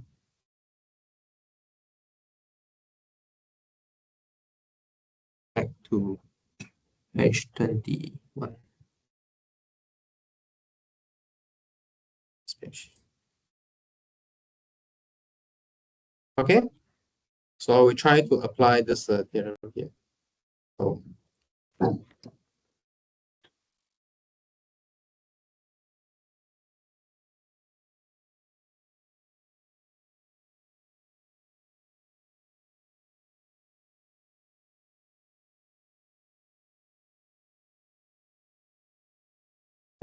Okay, so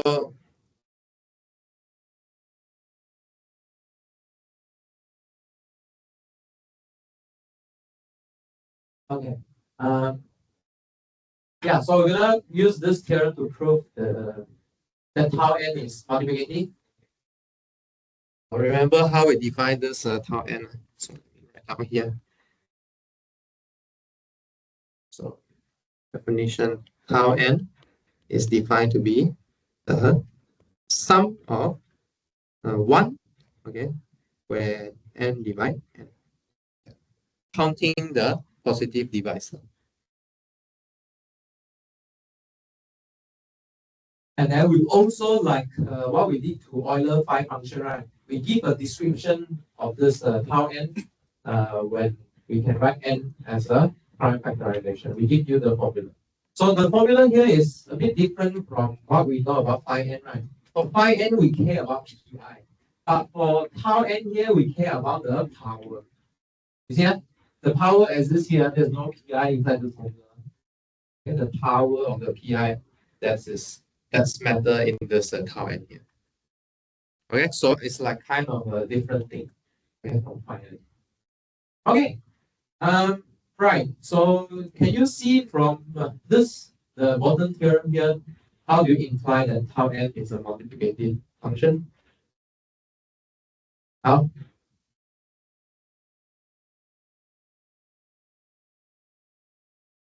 Because this is a constant function. Okay. Just now we proved that constant function is multiplicative and also completely multiplicative, right? So sum of this multiplicative function on all the positive divisors should be multiplicative as well. Okay, make sense? Okay, so okay, so maybe let me write down a proof. Let Gn, okay, let Fn to be 1, okay, and then just now we show that Fn equals to 1. This constant function is multiplicative. So by the theorem, by the bottom theorem, by the theorem, how to call this? Let's call this a name, MM. Let's call this MM theorem. By this MM theorem, tau n as a sum of constant function, okay, Fn is multiplicative. Multiplicative. Okay. Okay. So if it is multiplicative, then the solution should follow, right? If it is so how to figure out this formula if it is multiplicative? So since tau n is multiplicative, so tau n on tau of p1 a1, similarly to the Euler phi function, we can make it as a product of tau of pi ai. Like that. Okay. But is it Jam? Sam? Okay. So, but do we know the formula on tau of prime power? Do you remember? Tau on prime power. Have we figured this out? Yeah.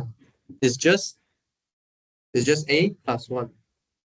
A bit like what happened here. Okay, it's just a plus 1. Okay, so it's just ai a1 plus 1 multiply up to ax plus 1.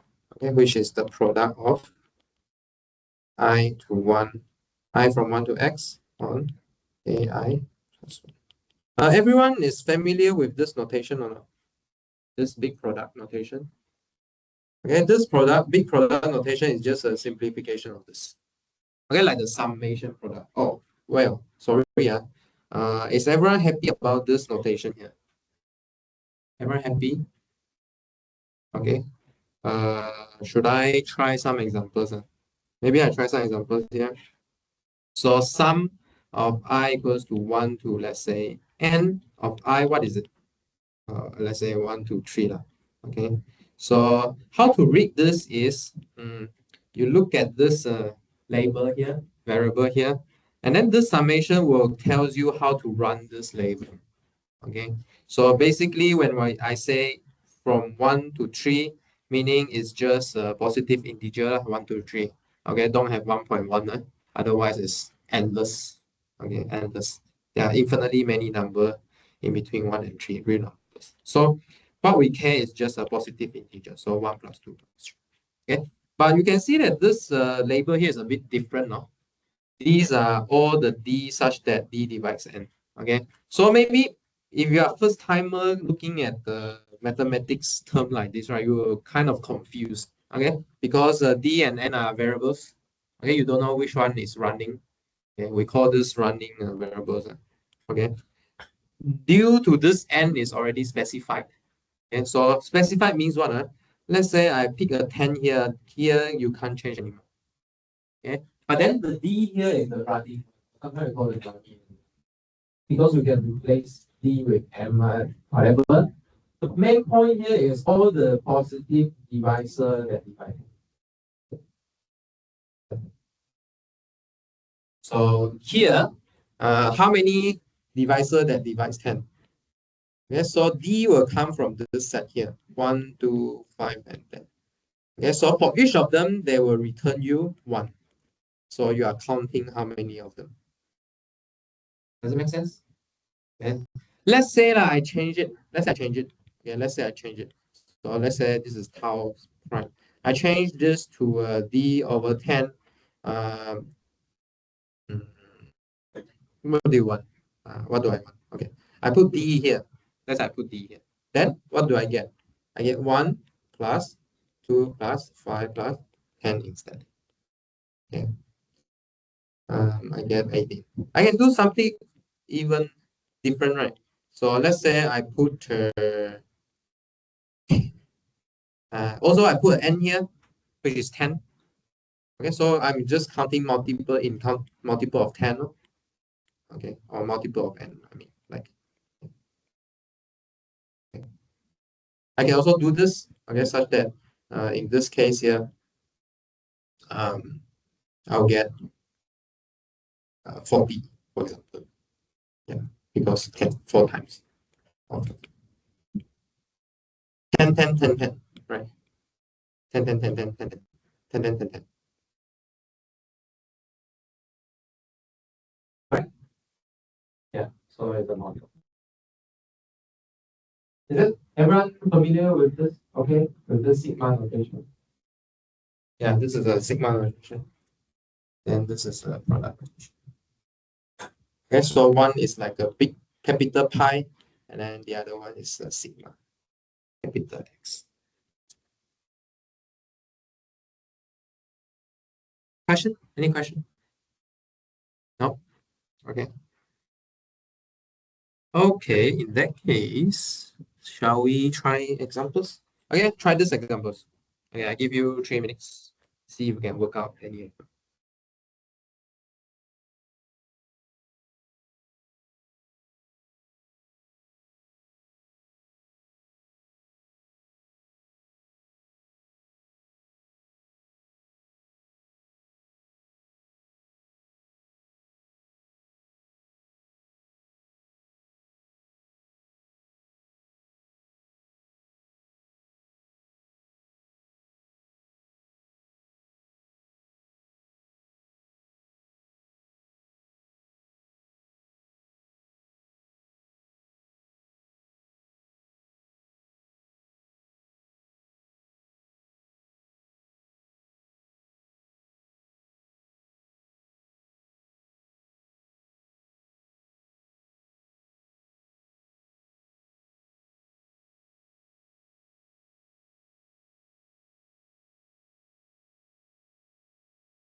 Okay, so we know that how is multiplicative, right? So we can write our integers into prime factorization and then split out the factors and compute there, and then take products. Okay, so how to split out 3 for 3? 7 cube, good. Okay, so 7 cube, you just take out the power, right? Power plus 1. So it's 3 plus 1, which is 4. Okay.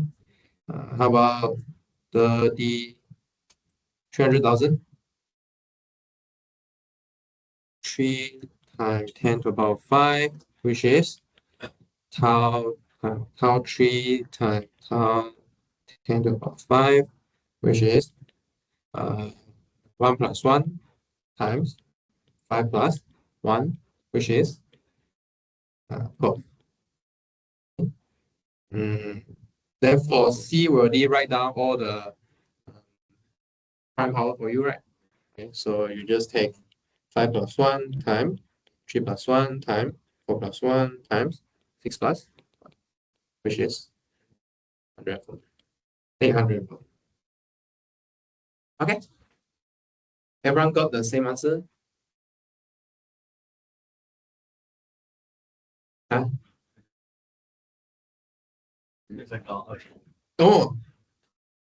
Oh, did I miss it?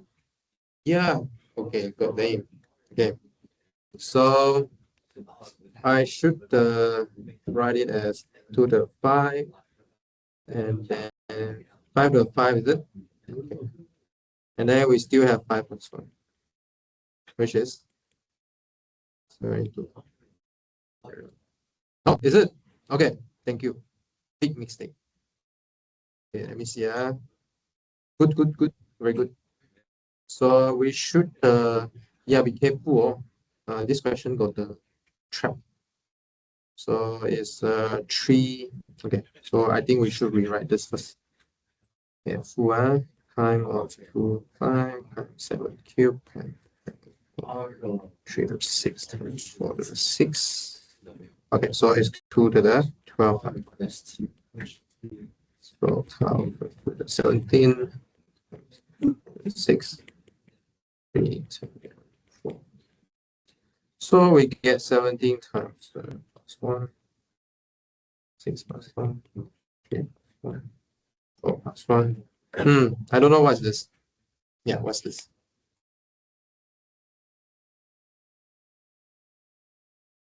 Two five two zero.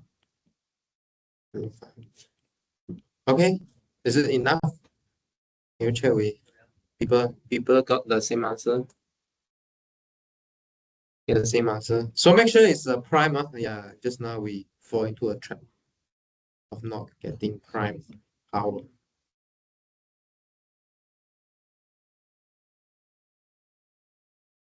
Okay. Yeah.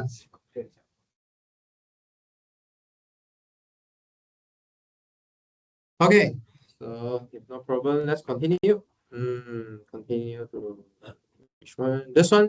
Okay. Sum of divisor. Okay. So just now I sort of gave you one example on this, right?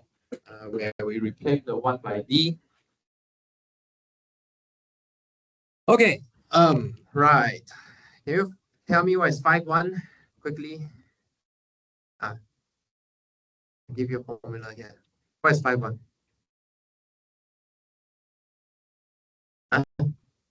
1. Okay. 5 of 2, 1 plus 2, 3. 5 of 3, 1 plus 3 is 4. 5 of 4, 1 plus 2 plus 4. Good. 7. 5, 1 plus 5, which is 6. And then 6, 1 plus 2 plus 3 plus 6, which is 12. Okay. So 7, 1 plus 7, which is 8. Okay, and so on. So what can you see here? If it is prime, then it is just plus 1. Okay, p plus 1. So you can see that if it is more than p plus 1, then most probably this number is composite. Okay, so you have more contribution from other divisor. Okay, so this is the observation for now. So let's find this. Yeah, let's find this. Should we find this? Let me see. I think we should. Yeah, we should.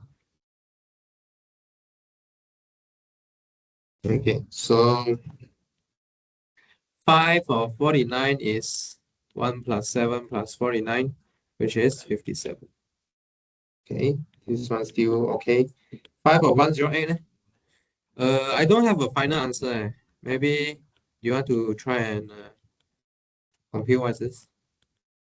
I'm sure it's helpful or not.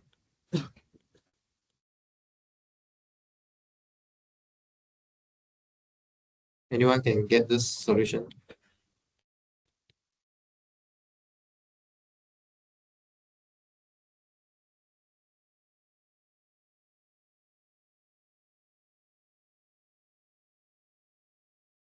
A very big number. I'm not sure what is it. People want to try and click your calculator.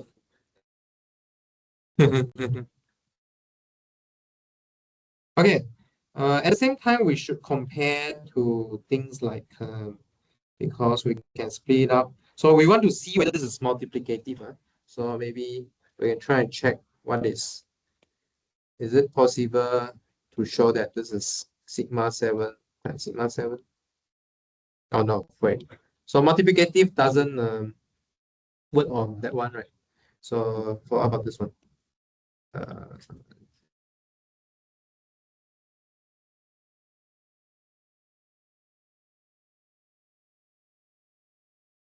Uh, if I have a 9, what do I get?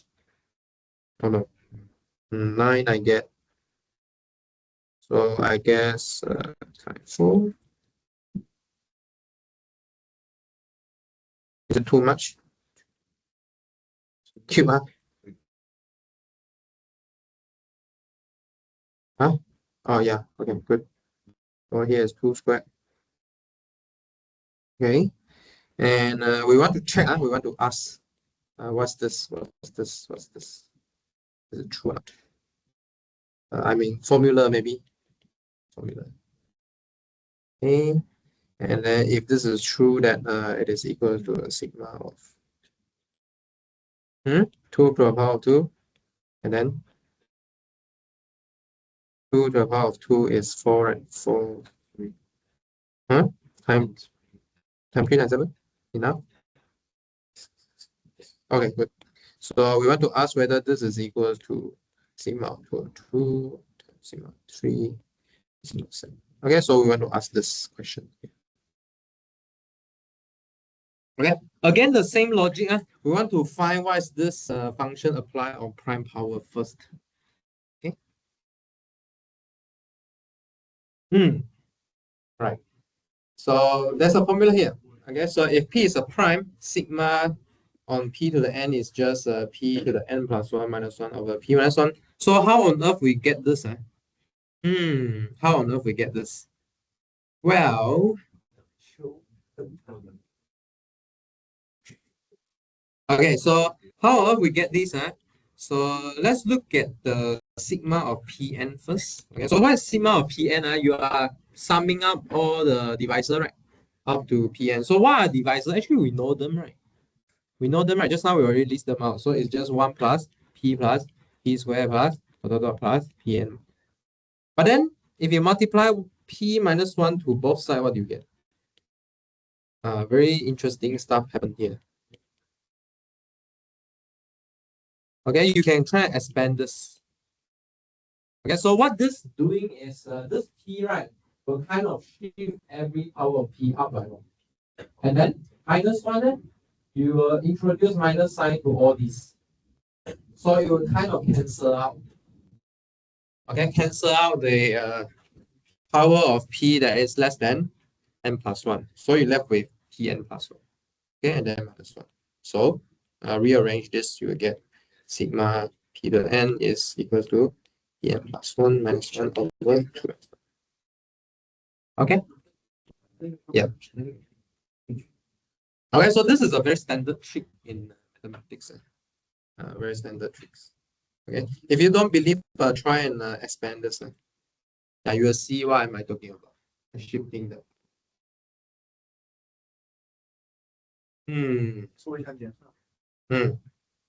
Okay. Yeah. So if you apply this formula to this 1024. So what's 1024 here?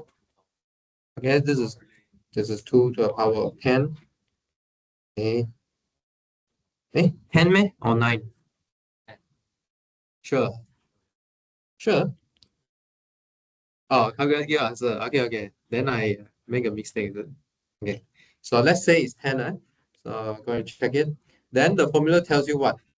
You take 2 to the 10 plus 1 minus 1 over 2 minus 1, which is 2 to the 11 minus 1.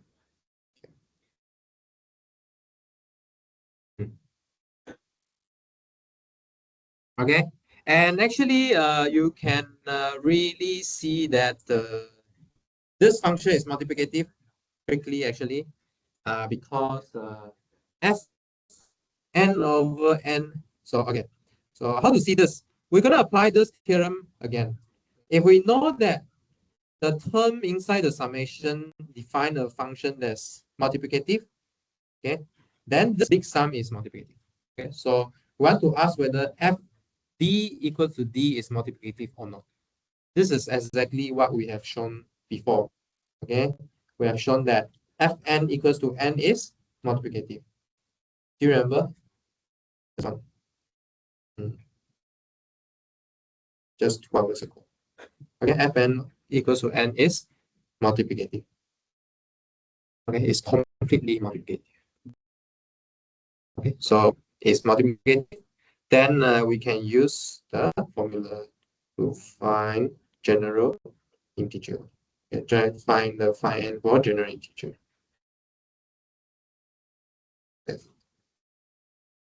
Okay, so solve sigma n equals to sum of d that divide n of d is multiplicative, since fd equal d is multiplicative. Okay, so what's the corollary here? So what's the general formula? Same. So we have worked out Euler phi function, right? We have worked out tau, yes, tau.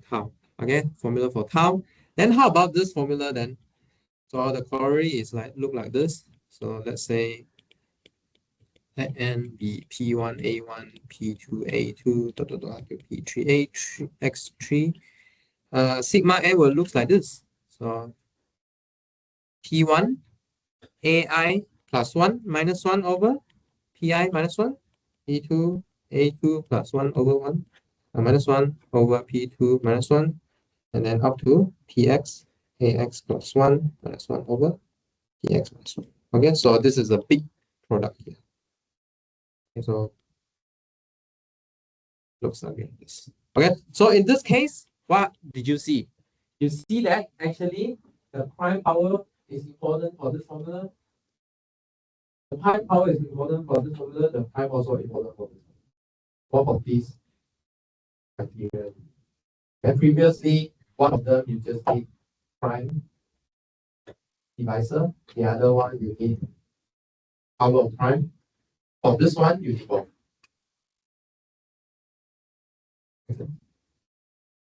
Yeah. So you can see the level, okay, is increasing.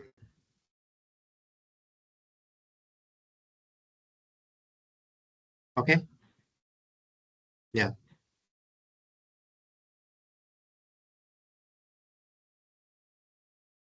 Okay. Yeah. So maybe before we finish up, maybe we can leave this calculation tomorrow. But before we finish up, so what's the business about this multiplicative? Sorry, multiplicative.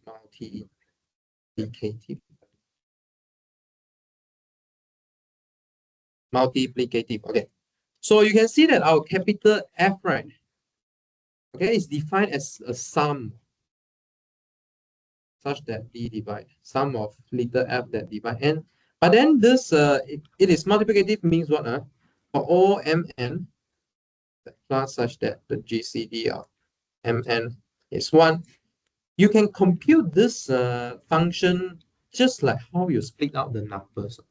This is actually quite a miracle. It's a miracle because the definition is built up by summation. But the computation, you can use multiplication.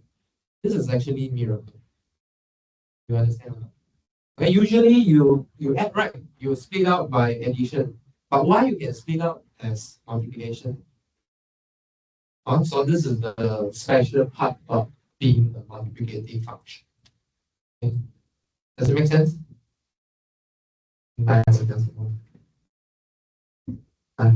一个是用加法做出来的东西，结果有一个乘法的那个structure 的，很奇怪，这是题。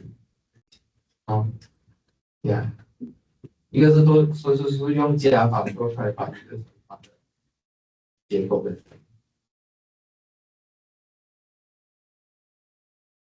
Okay, so those proof actually are non-trivial，不是很简单的 proof， 但就给我们这种奇迹。Okay, any question? Yeah, so this also respect our fundamental theorem of arithmetic. Okay, so this function will carry on this product of primes, the property. Okay, you can take product first and then evaluate, or you can split out the product and then evaluate and then combine again. Okay, it's the same. Make it easier to do computation. So the point of prime factorization is to make your number into atom. And then you just evaluate on the atom. The atom is small, so you can evaluate.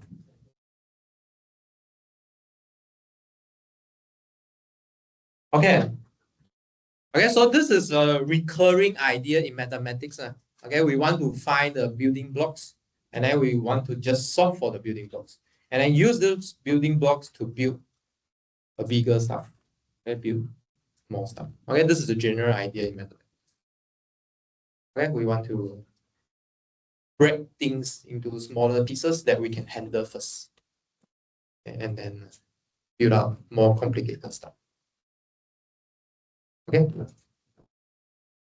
Okay, in that case, we'll see you on Friday.